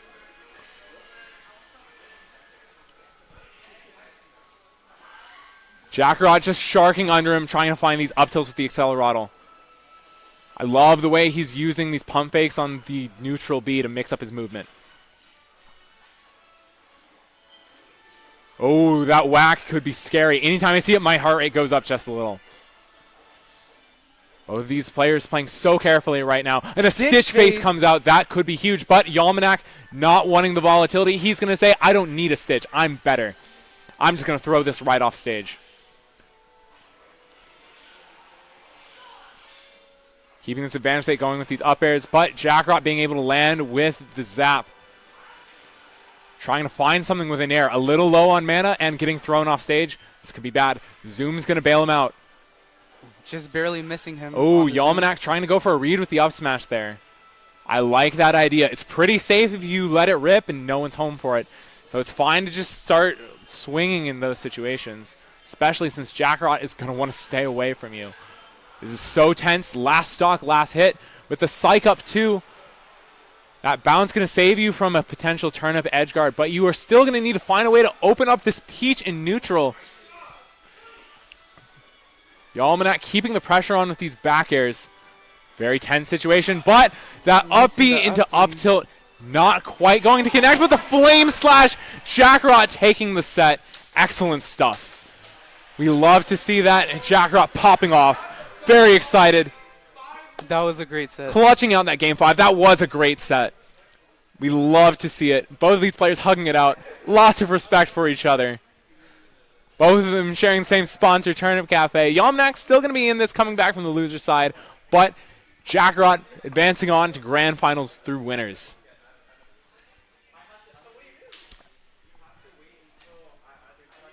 Phenomenal play from Jackrot, closing that out.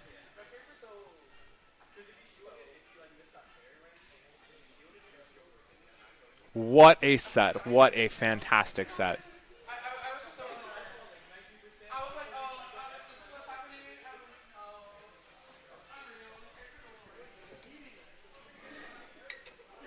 All right, disconnecting the Pro Controller, it seems. Oh, actually, no. Neither of them are using Pro Controllers. That's someone connecting their own. All right, looks like next we have Teapot coming up on stream. Oh, I'm just saying your name for the commentary. Don't worry, you're good. You're good. Yeah, we got Teapot coming up on stream. Not sure who he's going to be playing against. I guess we'll find out in just a moment.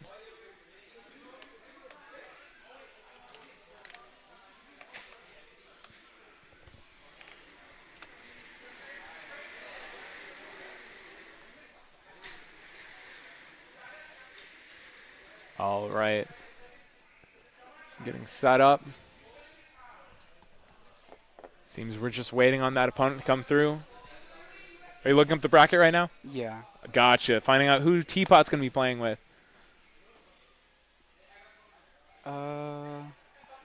Where would it be? This would be loser side. What we Okay. just saw was winners finals. Wandon. So Teapot, Wandon, loser semis. Wire did Yes, lose. yeah. Blandon won the set. So Teapot, you're gonna be playing Blandon. Ryu Terry, fun matchup. Mm-hmm.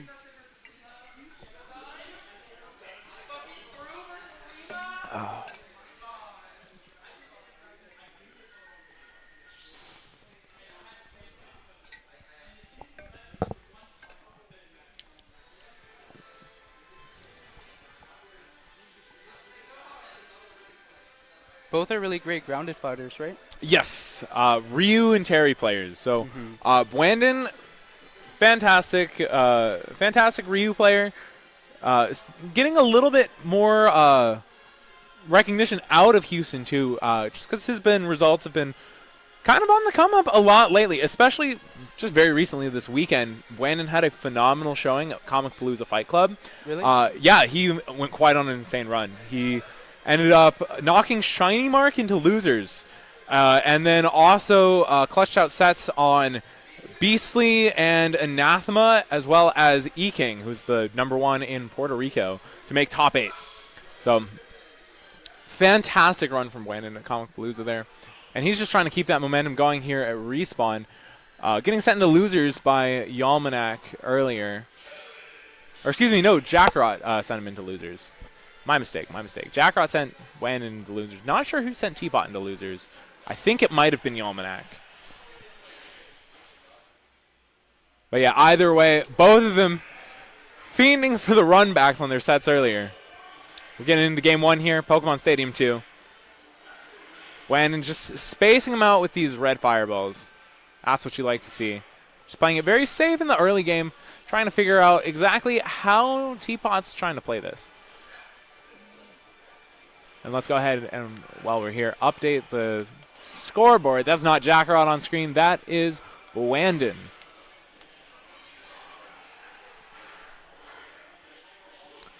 Yeah, nice. Confirm into the Shoryu, taking the first stock. I love the way that Blandon is throwing out these red fireballs, either to come for the full jump space or the short hop, and just finding that focus as well. Blandon kind of playing phenomenally right now.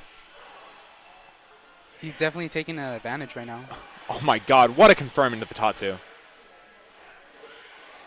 And just hitting him right in the chin with that up smash. Blandon is on fire right now. Teapot could definitely use the go, but unfortunately, Blandon is... Right, he's killing him too early for it. He gets the go, and immediately, bye-bye, go is gone.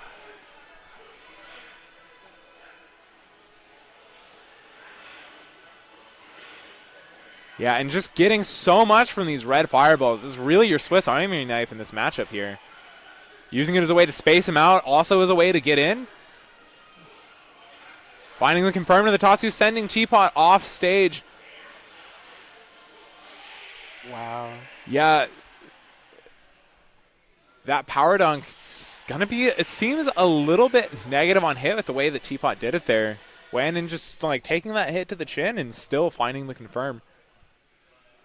Excellent game 1 from Blandon.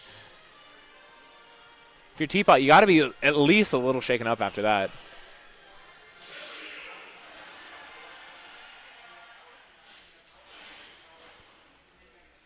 Rolling it into Final Destination game 2.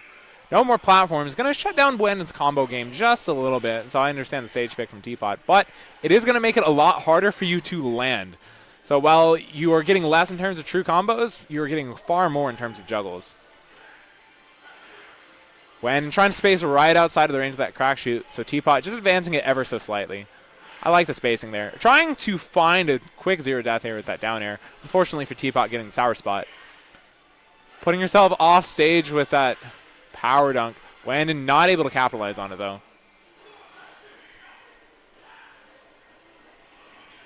Oh, yeah, catching him dropping shield with that Tatsu. I like the way Brandon is using these fireballs also as a coverage option just to stop him if he decides to go high, forcing him into these different recoveries. Ooh, dodging Yeah, the and just power rolling geyser. through the power geyser, finding the confirm. Definitely a little bit more even than that game 1, but Brandon's still comfortably in the lead. But that power dunk is going to even that stock right back up. Yeah, red fireball into back air. Nice, 40% confirmed there. Ooh, nice spot dodge attack. Tries to get something off of it. Not going to get too big of a punish. And yeah, just using that forward throw, getting Brandon off stage. Putting him in a situation where he's a bit weak. Brandon just stuffing that out with the F-tilt. Nice.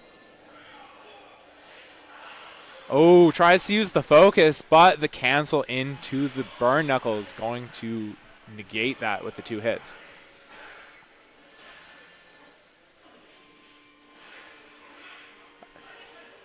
Now, Brandon very much so ran away at that game 1, but now Teapot in the driver's seat a little bit, having not too much of a lead.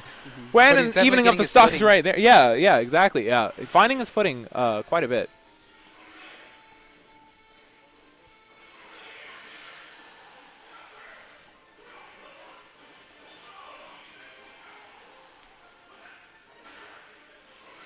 Yeah, and just as soon as I mentioned that lead, it's all but gone right now. Reduced down to only about 20% lead. But you do have control of the stage right now. Nice parry into the Shoryu. That is going to take game 2 for Brandon. A lot better of a showing from Teapot there, but not quite going to take that game. I love the way Brandon just stood right at that range to kind of bait Teapot. Like, I know you want this power dunk. I know you want it. And as soon as he went for it, he was ready with the parry and ready with the follow-up.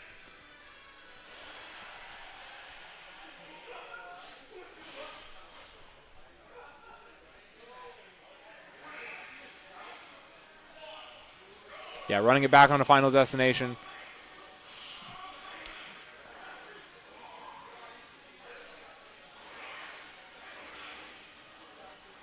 Brandon just going right back to that game plan with the red fireballs and finding the focus. This time not being able to break through. Just the single hit of Burn Knuckles not going to do it.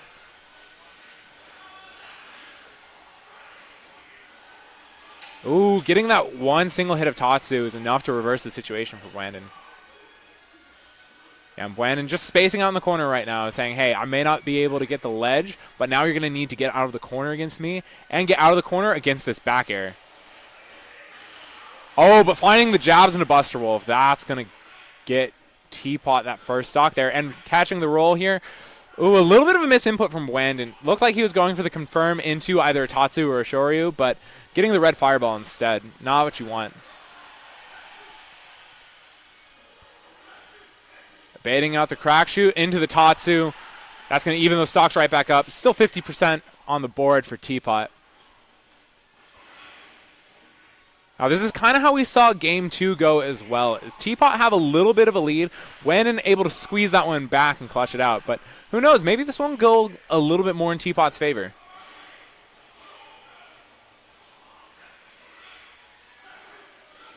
Yeah, dropping the shield there and getting the jab. That crack shoots straight into you. That's what you want to see if you're Brandon. You love these attacks straight into you that you can just jab and punish. Nice and easy. Oh, Another Buster Teapot, Wolf. nice little fade back there. Not going to find the parry on that hit, and Teapot ready with the jabs of his own. Getting the auto cancel into jabs, it seemed like. Oh, Brandon just calling out the cancel with an up B straight to the face. Out of shield, too. Fantastic. Oh, yeah, just canceling into the focus. Great stuff. I like the way Brandon is picking and choosing the situations he wants to engage in here. Finding the focus into the dare, into the up air strings. No platforms there. That FD counter pick working out well for Teapot. That could have potentially been the stock if there was a platform for Brandon to follow up on. And finding another parry on the power dunk, but Blandon not able to find the jabs off of this one. But able to find the nair into down tilt into Shoryuken. Great stuff from Blandon. Cleaning up that 3-0. Very nice, very smooth. Great adaptations from Teapot to make those last 2 games on Final Destination a lot more competitive.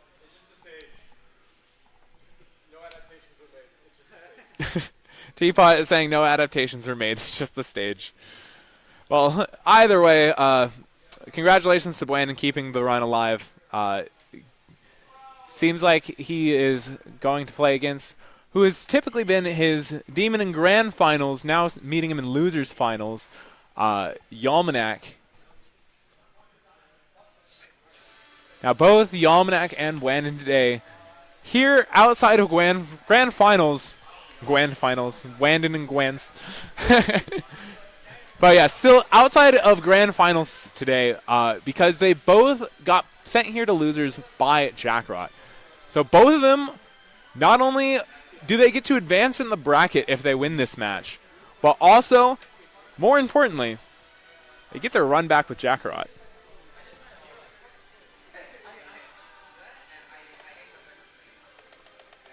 I have a feeling this is going to be another exciting match. Oh, yes, absolutely. Anytime these two play, it is an absolute treat for the eyes. Or, excuse me, this is Yalmanac on the left side over here. Blandon is not fighting himself. Maybe he has some inner demons to conquer, who knows. But either way, he's going to be conquering those on his own, not in bracket. He's going to be fighting Yalmanac.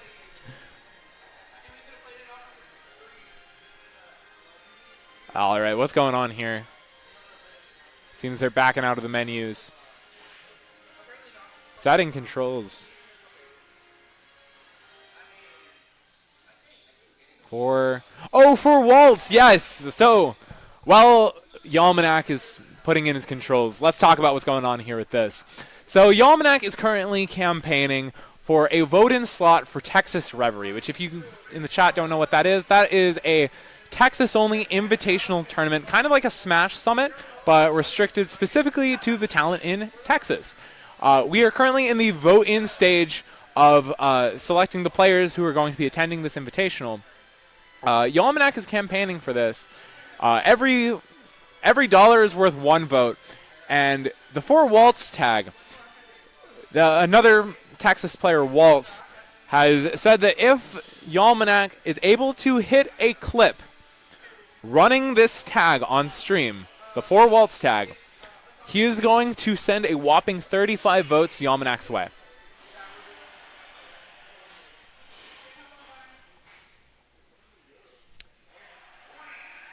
Yalmanac, tag. No, we can't hype up the tag for the stream and then he's going to run the other one. Got to run the correct one. Got to run the correct tag. If I'm correct, we're on phase 3 of voting, right? Which is the last phase? Yes, we're on the last phase of voting right now. So we already have 4 people who have qualified for voting. There's going to be a total of 6.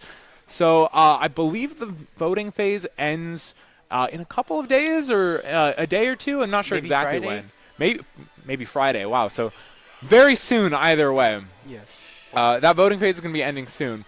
So Yalmanac definitely going to be trying to find a clip here. Of course, Blandon, phenomenal player, is not going to make that easy for him.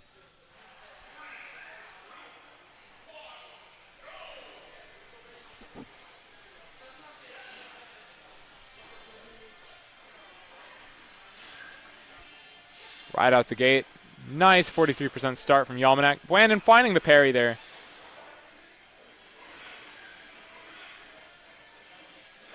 Blandon just playing a very controlled game right now, feeling out Yalm. Oh, Yalmanac trying to call it the jump with the up B there. Nobody home for it, and that's going to cost him an up air. Blandon also not able to convert. That turnip just going straight through the red fireball is huge in this matchup, by the way.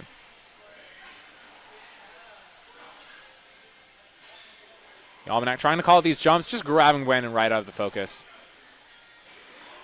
Calling out the roll with the back air. You're going to be put in a tight spot. That turnip snipe, that's going to catch you. First stock goes to Yalmanac.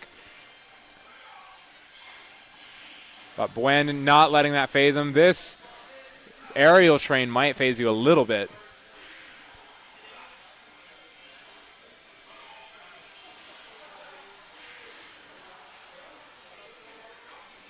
Oh, like the Tatsu above the stage.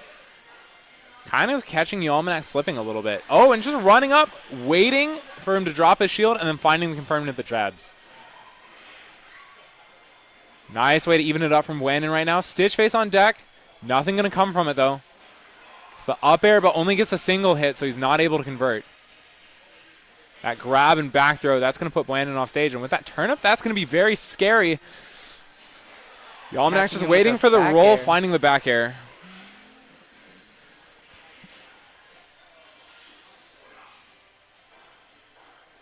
Wandon angling his shield up to avoid this onslaught of aerials coming out from Yalmanac right now.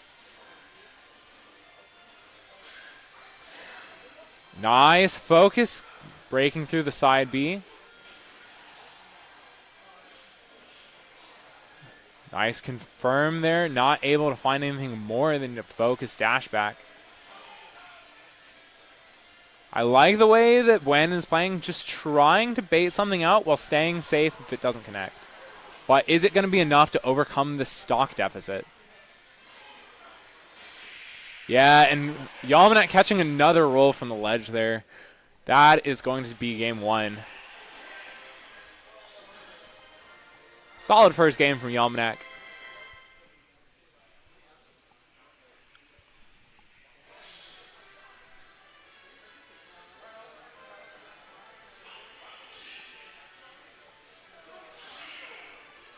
When locking back in on the Ryu.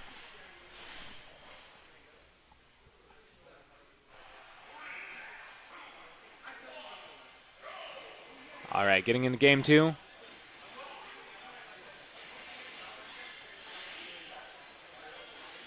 When in a bit of an awkward spot. I think the turnip might actually make it harder for him to break out there, simply because he can't really buffer an air or like buffer a jab out of a situation like that.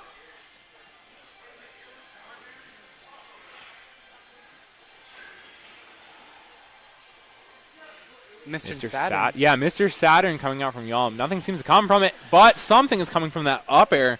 Blandon taking that nice and clean stock. Yalmanac firing right back with the little two-piece turnip train into the nair.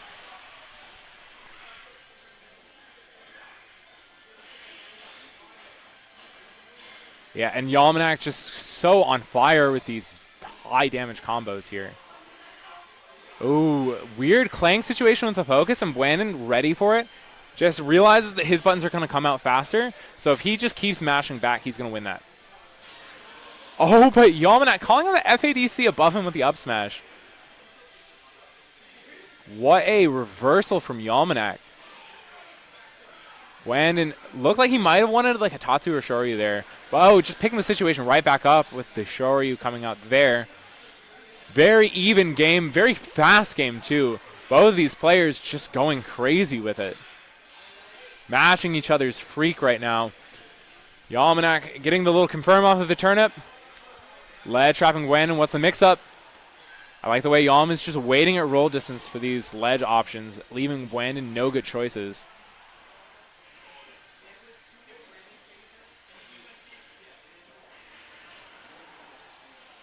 Very even. This could go anyone's game. This could go anyone's way. Blandon trying to find up airs. Now, when he's looking for those up airs, he's looking to confirm them into the Shoryu, because that is going to be a way to just get a nice, easy anti-air kill on Yalmanac. But Yalmanac not falling for it, finding the back air to close out that ledge trap. Yalmanac up 2-0 right now in the set. Very close games, though. Especially that second game there. Mm-hmm. Last stock, last hit situation. Wandon breathing a huge deep breath, trying to compose himself for this reverse 3-0 that he's going to need to make.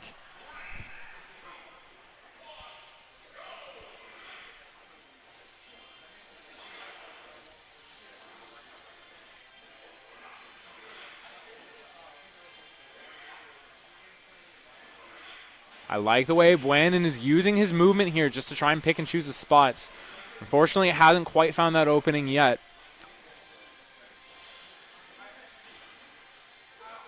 And when you're put in this offstage situation, that's very bad for Ryu. Yalm finding that first stock just through that surgical precision with that edge guard. Crouching under the fireball. Nice confirm from Brandon, getting some damage on the board. That up air, this could be huge. Nice air dodge to get out of the situation from Yalm. Shoryu isn't quite going to take the stock, but it's going to put Yalm in a very bad situation. Brandon trying to pressure his shield a little bit. Oh, like not quite the confirming one, and maybe a Tatsu could have potentially done it, but a very awkward little situation there. He's definitely looking for openings right now. He's taking it a little bit slower.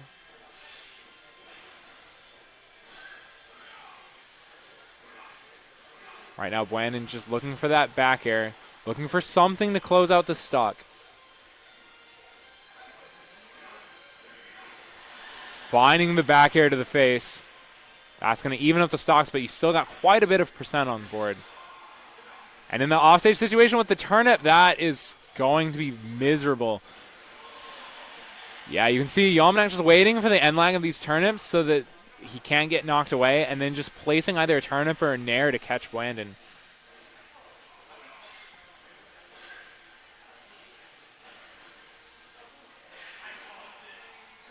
Nice pickup after the attack there. I'm loving the way Yalmanac is playing right now. He is so precise, just making this so difficult for Brandon. If you're Brandon in these situations that Yalmanac is creating, what can you even do? Awkward situation. It looked like maybe the startup of the up smash might have low profiled the Tatsu. Interesting situation. Well, regardless, solid 3-0 from Yalmanac. Yalmanac now moving on to grand finals, getting his run back with Jackarot, who sent him into losers early in a game 5.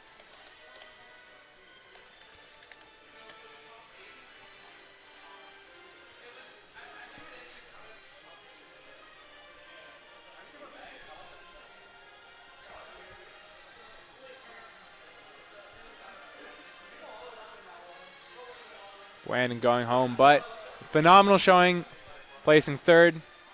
Losing only in the first and second, Jackarot and Yalmanac, who are two very phenomenal players in their own right. Both of them had very good runs at Comic Palooza. Yalmanac placing 17th. Jackarot, not sure exactly what he placed. If I recall, he ended up falling to Lima and Deathspade, but not before taking Lima to Game 5, and also securing a set on Chag as well in loser's side.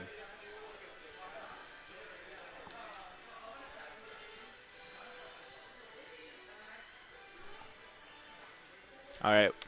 While we're waiting for the set to get started, I am going to take a quick bathroom break, but stay tuned. We're going to be starting in just a moment.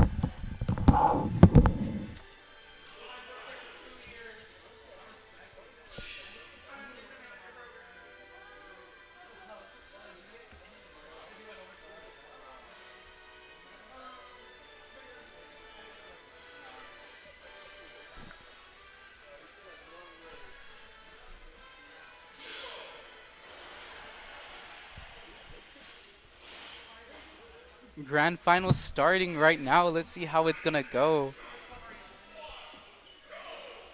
Jaggernaut was definitely able to get a good lead against Yalmanac. Let's see if he can keep his pressure on Yalmanac.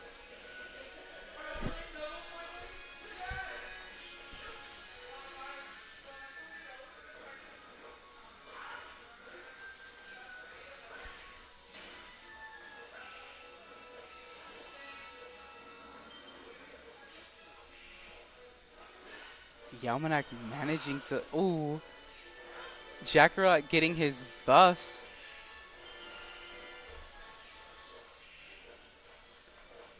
This could be scary. Missing his Sizz. Yalmanac just trying to get in, not being able to do anything without bounce on him.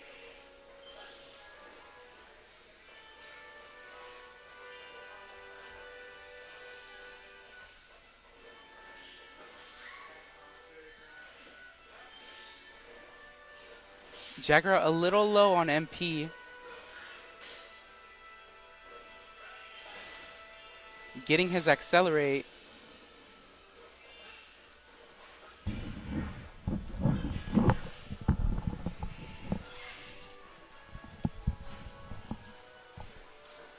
Getting a Stitch face, but not getting much from it.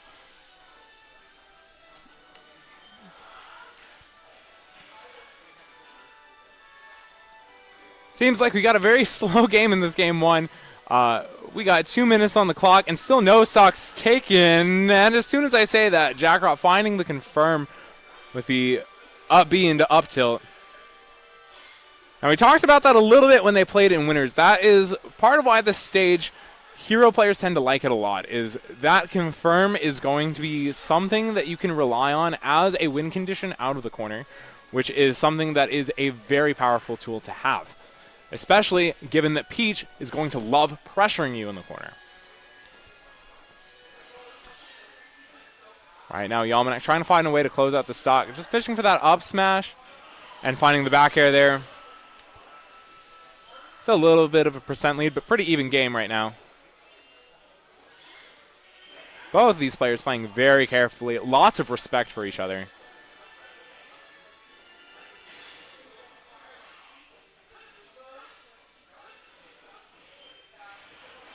Ooh, nice kaboom, sending Yalmanek not quite to his grave, but that forward air will. Jackrot up a full stock right now. Yalmanek just keeping the pressure on with those down airs there, whittling away at Jackrot's shield and forcing him into these awkward corner situations that he's got to work his way out of.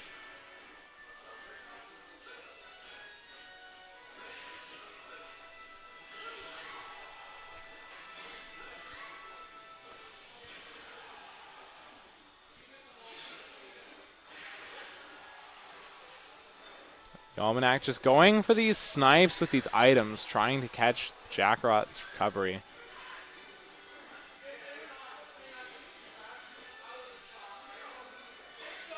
Right now, Jackrot playing a very defensive game, just trying to get a little bit of extra percent on board before he loses this next stock.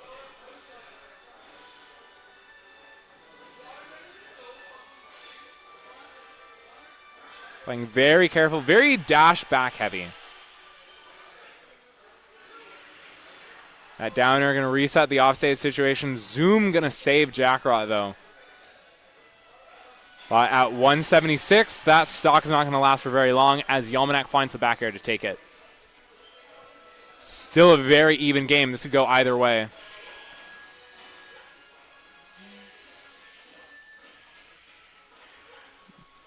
Jackrot kind of been in the driver's seat most of the game, but with this ledge situation especially, Yalmanek looking to snatch that away from him. And finding the Stitch face, going to do a lot of damage on the shield there, putting Jackrot in a very awkward situation. And this damage just slowly piling up as Jackrot tries to figure out some way to get to play the game again. Yalmanek doing his best to make this as single player of a game as possible.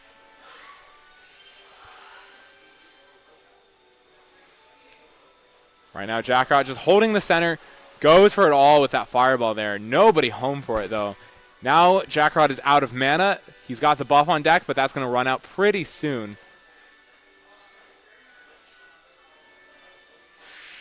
And Yalmanek just finding the forward air, not even getting the chance to use it. You can see Jackrot with the little run it back finger wag. He was having a hard time trying to get some hits in near the end. Oh, yes, absolutely. Yalmanek was doing such a good job just looping those situations that made it so hard for him to find those hits.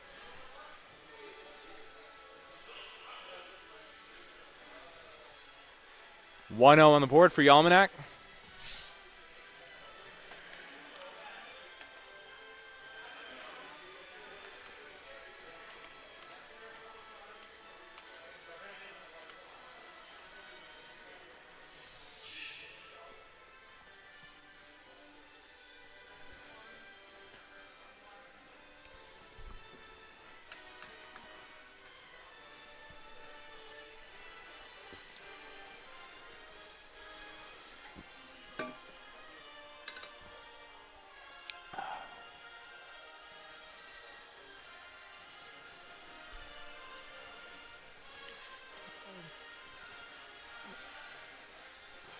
right, both of these players kind of taking their time, getting adjusted, getting right into game 2.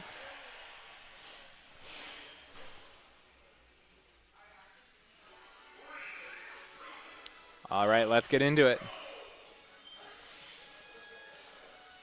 Immediately, both of these players just pulling their buffs. Hero with the down B, Peach with the turnip pull.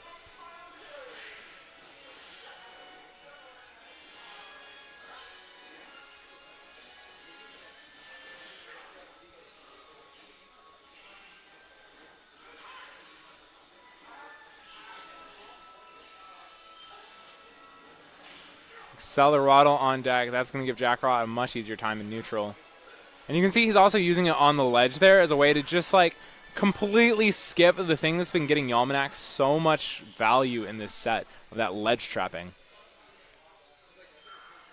can see he was sitting on that snooze there. He finds the forward smash. Town and City counter pick helping out a lot. Jackrot not going for the stitch, just letting it disappear.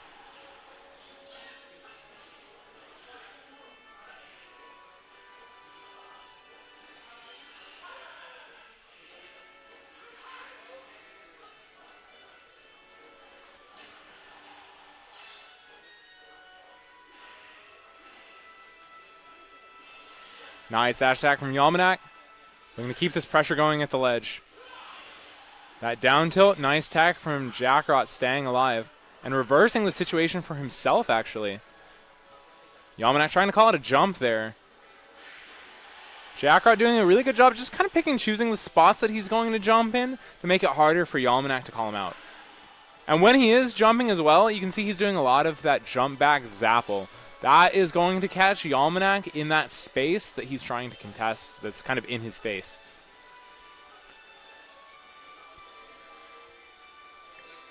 Now, of course, the big downside of that being if you are committing to a slow retreating option like that, that gives Yalmanac a lot of space. Oh, and that up B into fair. Not quite going to take the stock, but going to put Yalmanac in a very dangerous situation. Uses the up B. Trying to catch the landing, but the back air is going to send Jackrot off stage.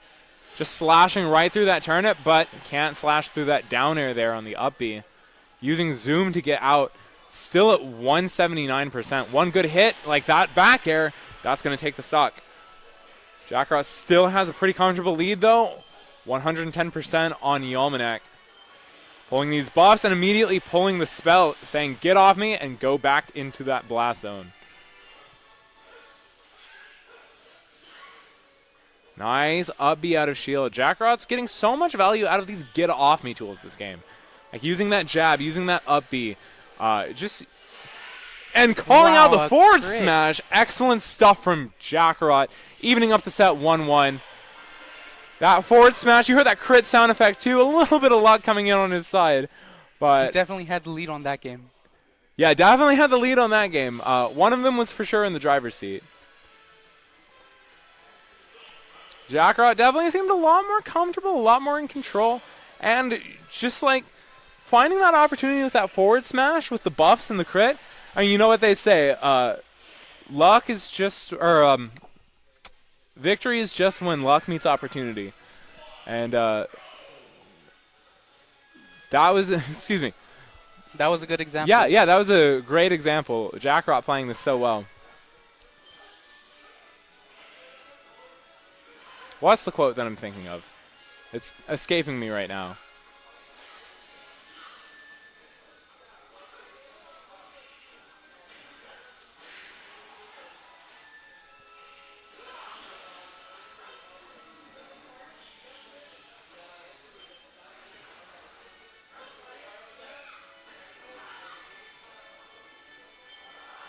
Luck is when preparation meets opportunity. That's what it was. I was spending a way too long thinking about that.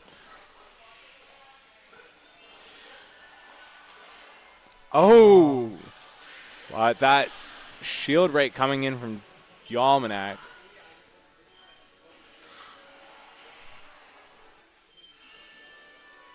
The luck giveth and the luck taketh away from Hero there.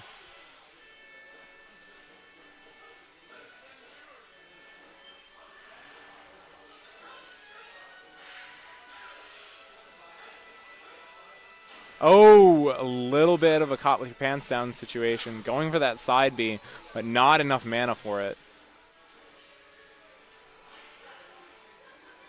It's going to be a bad situation for Jackrot.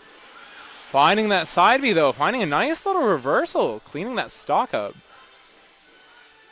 Another Mr. Saturn, but off stage already.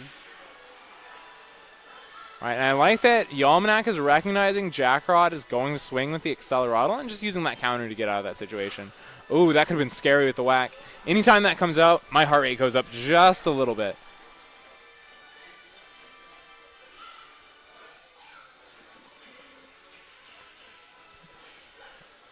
Yalmanac using these up Bs out of the corner, escaping to the platform. And just using that zoom, making it right back on stage. Catching the spot dodge with the jabs. And a nice little buff on deck for Jackarot. Oh, but the grab and F throw, not quite going to take it, but going to put you in an awkward situation. Oh, goes for the thwack. Yalmanac just barely spacing around it. Bit of a percent deficit for Jackrot to overcome here. And also, I was going to say no mana on deck, but that's not going to matter anymore as that stock goes away. Nice downer and a forward air. Oh, finding the side B full charge. Excellent call out from Jackrot, firing right back, evening up these stocks. You can see that Jackrot's definitely playing with a little bit more confidence. He's a lot more willing to swing, and Yalmanac just taking that tide and turning it in his favor, getting that whiff punish to start that nasty situation into the forward air.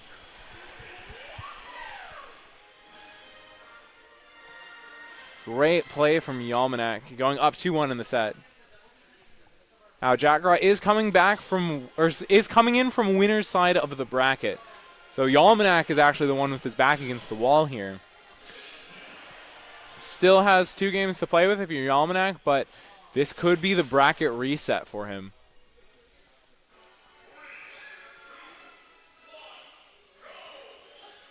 If you're Jackrot, you want to stop that from happening at all costs.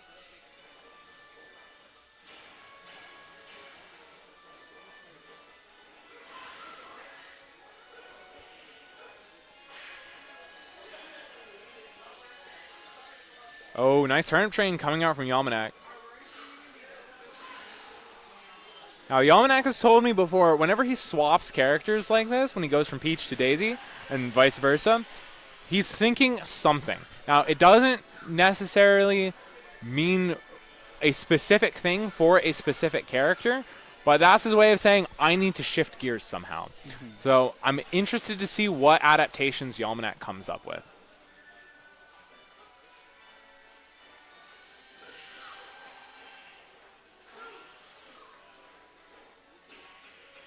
Oh, good punish on the turnip pull from Jackrot. Yeah, and just placing that tornado there. Yalmanac very wisely just recovering around it.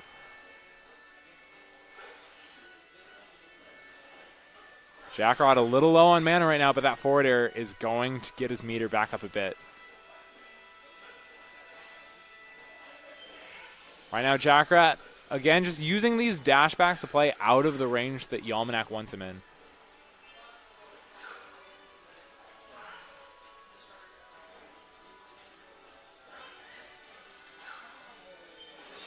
Oh, the thwack from Jackrot. Excellent whiff punish there. Taking the first stock. Jackrot is saying, nah, we are going to a game 5.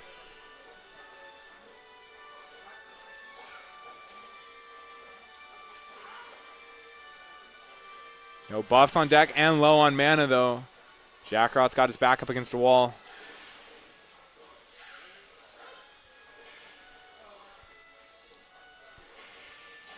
Oh, the fall out of the dare, but Yalmanac doesn't care. He's able to pick it right back up with the neutral air. That bounce, that's going to invalidate the turnip game. Yeah, just sending that turnip right back up. And the snooze, but Yalmanac is able to break away from it.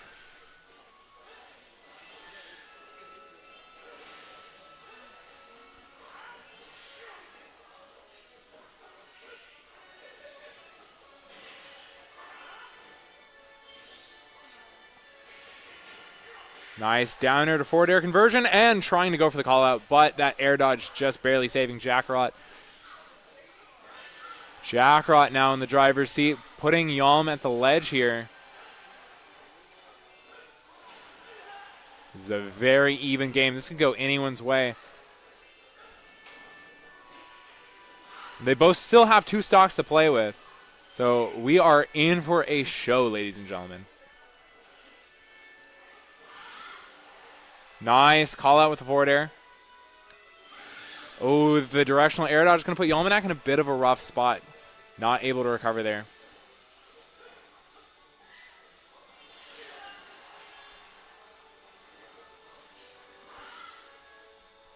Jackrot just waiting under the platform.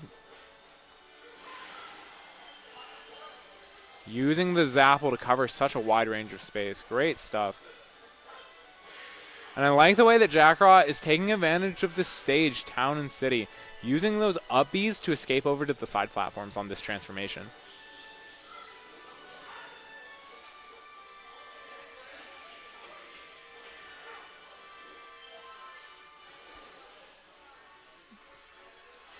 Right now, Jackrot just being very patient at ledge, just waiting and reacting to something that's his cue to get out.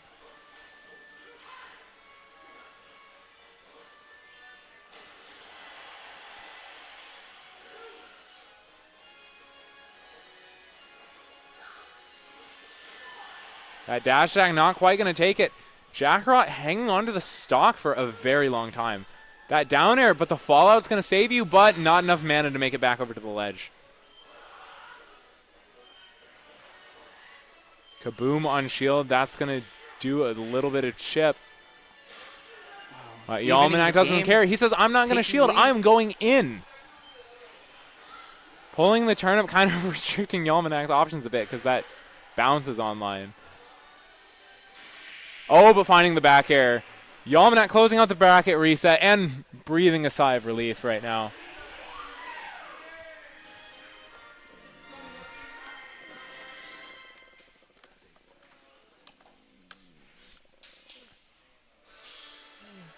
Bracket reset from Yalmanac. Thinking about what stage they want to go for game 1 of this new set.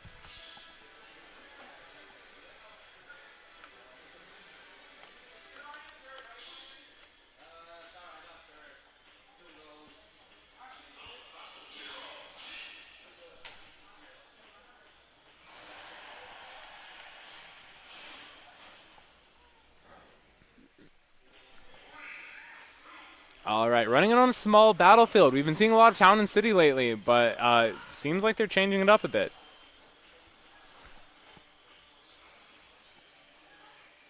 I love the way that Yalmanac is just using that float to stay out of the range of all of the menu options.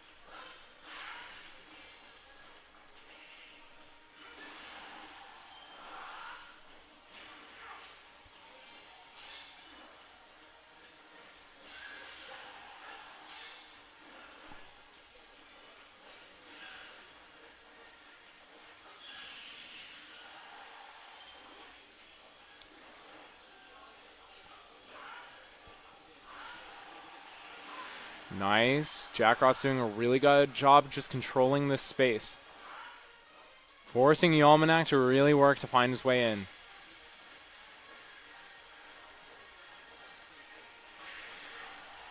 But Yalmanac using those floats to mix up his timing. And finding the confirm with the turnip into forward air, taking the first stock.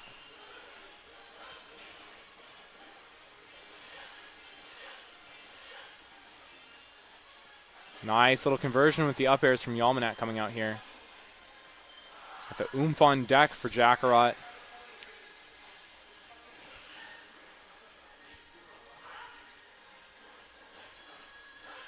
Oh, but the shield break coming up. What's the punish? Up smash. Getting the kill. Evening those stocks right back up.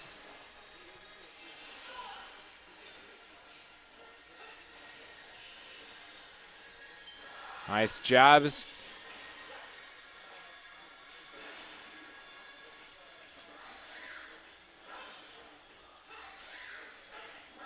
Nice use of the fireball, just covering that space, forcing Yalmanac to go high.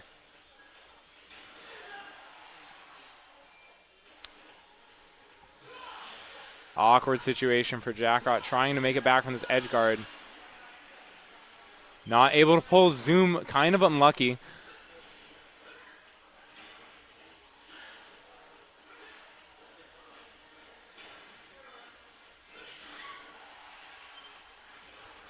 Covers the ledge with Kaboom, but Yalmanac very smartly just waiting down before it pops.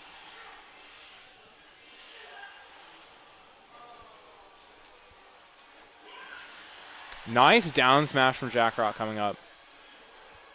Seems like both are understanding each other's playstyles, but at the same time adapting to it and switching their own. So it's a big battle of like wits right now. Yes, absolutely. They're both doing such a great job just taking what they're expecting the other person to do and completely subverting it. A lot of just like you said, that game of chess going on, just trying to outsmart each other with that battle of wits.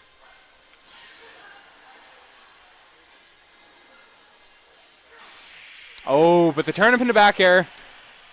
Yalmanac coming out the victor in round one of this battle of wits. But this is merely the opening of the set. We've still got a lot more Smash Brothers to play. Running it back onto small battlefield. We saw the set on Town and City for the first set. Seems like it might be the small battlefield show now. See what Jackrot comes up with. Also making a bit of an adaptation, switching the skin.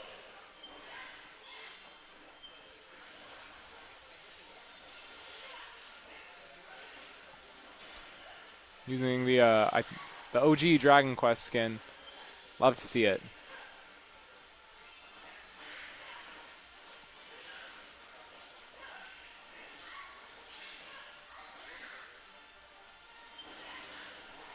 Something about Jackrot, too. He very much so is a fan of the Dragon Quest games himself. He's not just playing Hero because it's a cool character with funny RNG.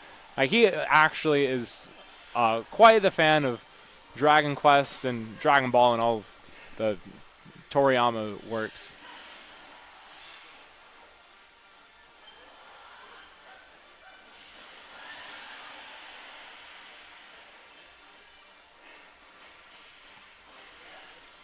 Nice F throw putting Jackrot off stage.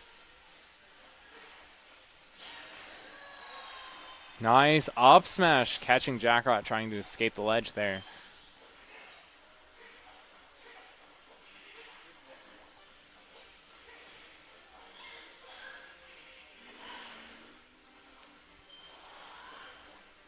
Oh, Stitch face hold. This could be huge. But the bounce, that's going to take that Stitch and make it worthless. Yalmanac is holding on to it, perhaps potentially waiting for that bounce to go away just so he can make use of this RNG factor. There it is. Yep.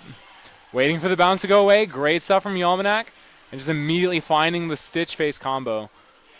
Putting a lot of percent on Jackrot there. And the directional air dodge is going to send him off stage. It's not what you want to see if you're Jackrot. Yalmanac kind of running away with game two here into the zero death confirm. Running the 4 walls tag, that is $35 for Jackrot. That's what that tag is for. It's for a campaign for voting for Yalmanac for Texas Reverie, a Texas Invitational. That is $35 running the 4 waltz tag.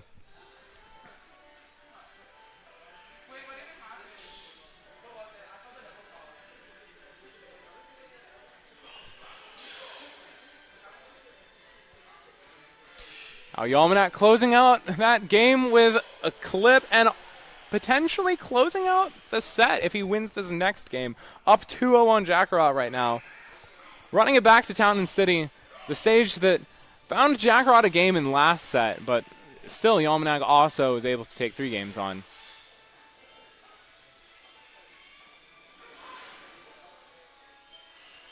Pulling the bounce, negating the turnip play.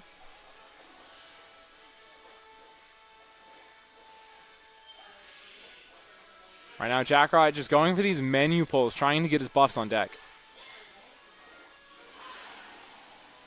Making very generous use of the B button right now with the side B and down B.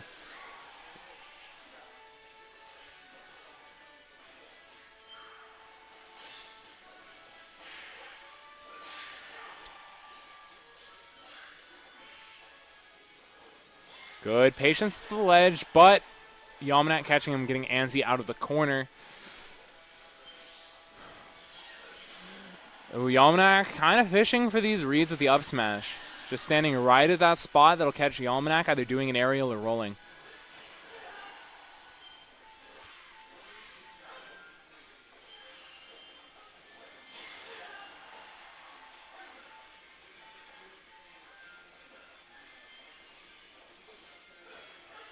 Jackrot currently up a stock.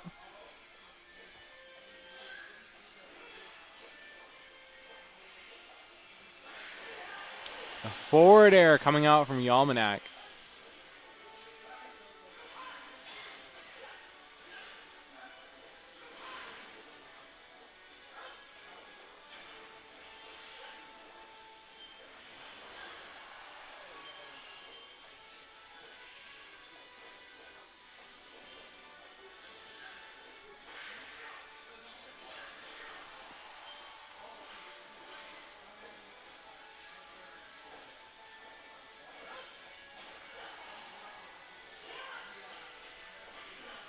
Good F throw, putting Jackrot off stage. Nice down toss with the turnip.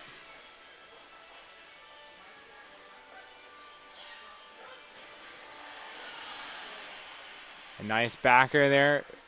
Holding on to this lead. Yalmanac kind of running away with this game right now. If you're Jackrot, your back is quite literally to the corner right now. You have to figure out a way to make it out of this situation. You are down 2 games. In order to make this happen, you are going to need a reverse 3-0 while you are down a stock.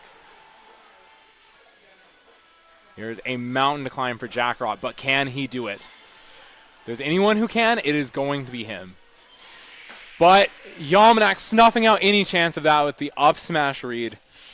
I was definitely holding my breath for Jackrot. I was holding my breath too. You know, you can never count him out. It's not over until the pretty princess lady sings. Yeah. But yeah, excellent stuff to Yalmanac, your respawn champion. And excellent stuff to Jackrot as well, making it all the way to second place. Clutching out the set on Yalmanac and winners, but Yalmanac able to clean it back up with the 2 sets and grands. Phenomenal stuff. That's what we love to see here at Respawn. Yalmanac keeping his win streak alive. And also, $35 from Waltz. Mm-hmm.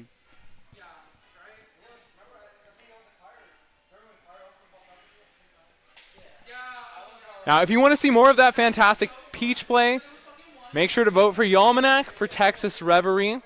Voting for that is closing soon. I don't know exactly when. I think in the next day or 2. Yeah, very soon. Very soon. Also, Jackrot is campaigning as well, so if you want to see more of that fantastic hero, yeah, absolutely. Jackrot wants to say something to the people. Yo, it's Jackrot. All right. Love Yalmanac. Love me. I know I'm running for Reverie, but Yalmanac is up there right now, top 2. Please go vote for Yalmanac. I want him to go. Don't worry about me. I'm good. I want to see him go. I know. I'm just expressing. But yeah. Yalmanac does deserve it. So when does Reverie voting in? Friday at 5 p.m. So before then, make sure you send his money. Or even like the last 5 minutes. If you Oh yeah, like last 5 minutes. I'm buying his merch to make sure he gets supported, so make sure y'all do it too. If you want to go support me, go on ahead, but Yalmanac deserves it. GG's to him. Well said. All right, well, you heard it here from the GOAT. Yeah, vote for Yalmanac for Texas Reverie. Now, and with that, I'm Chives. I'm Yosek. Thank you so much for tuning in to Respawn. We'll see you next week.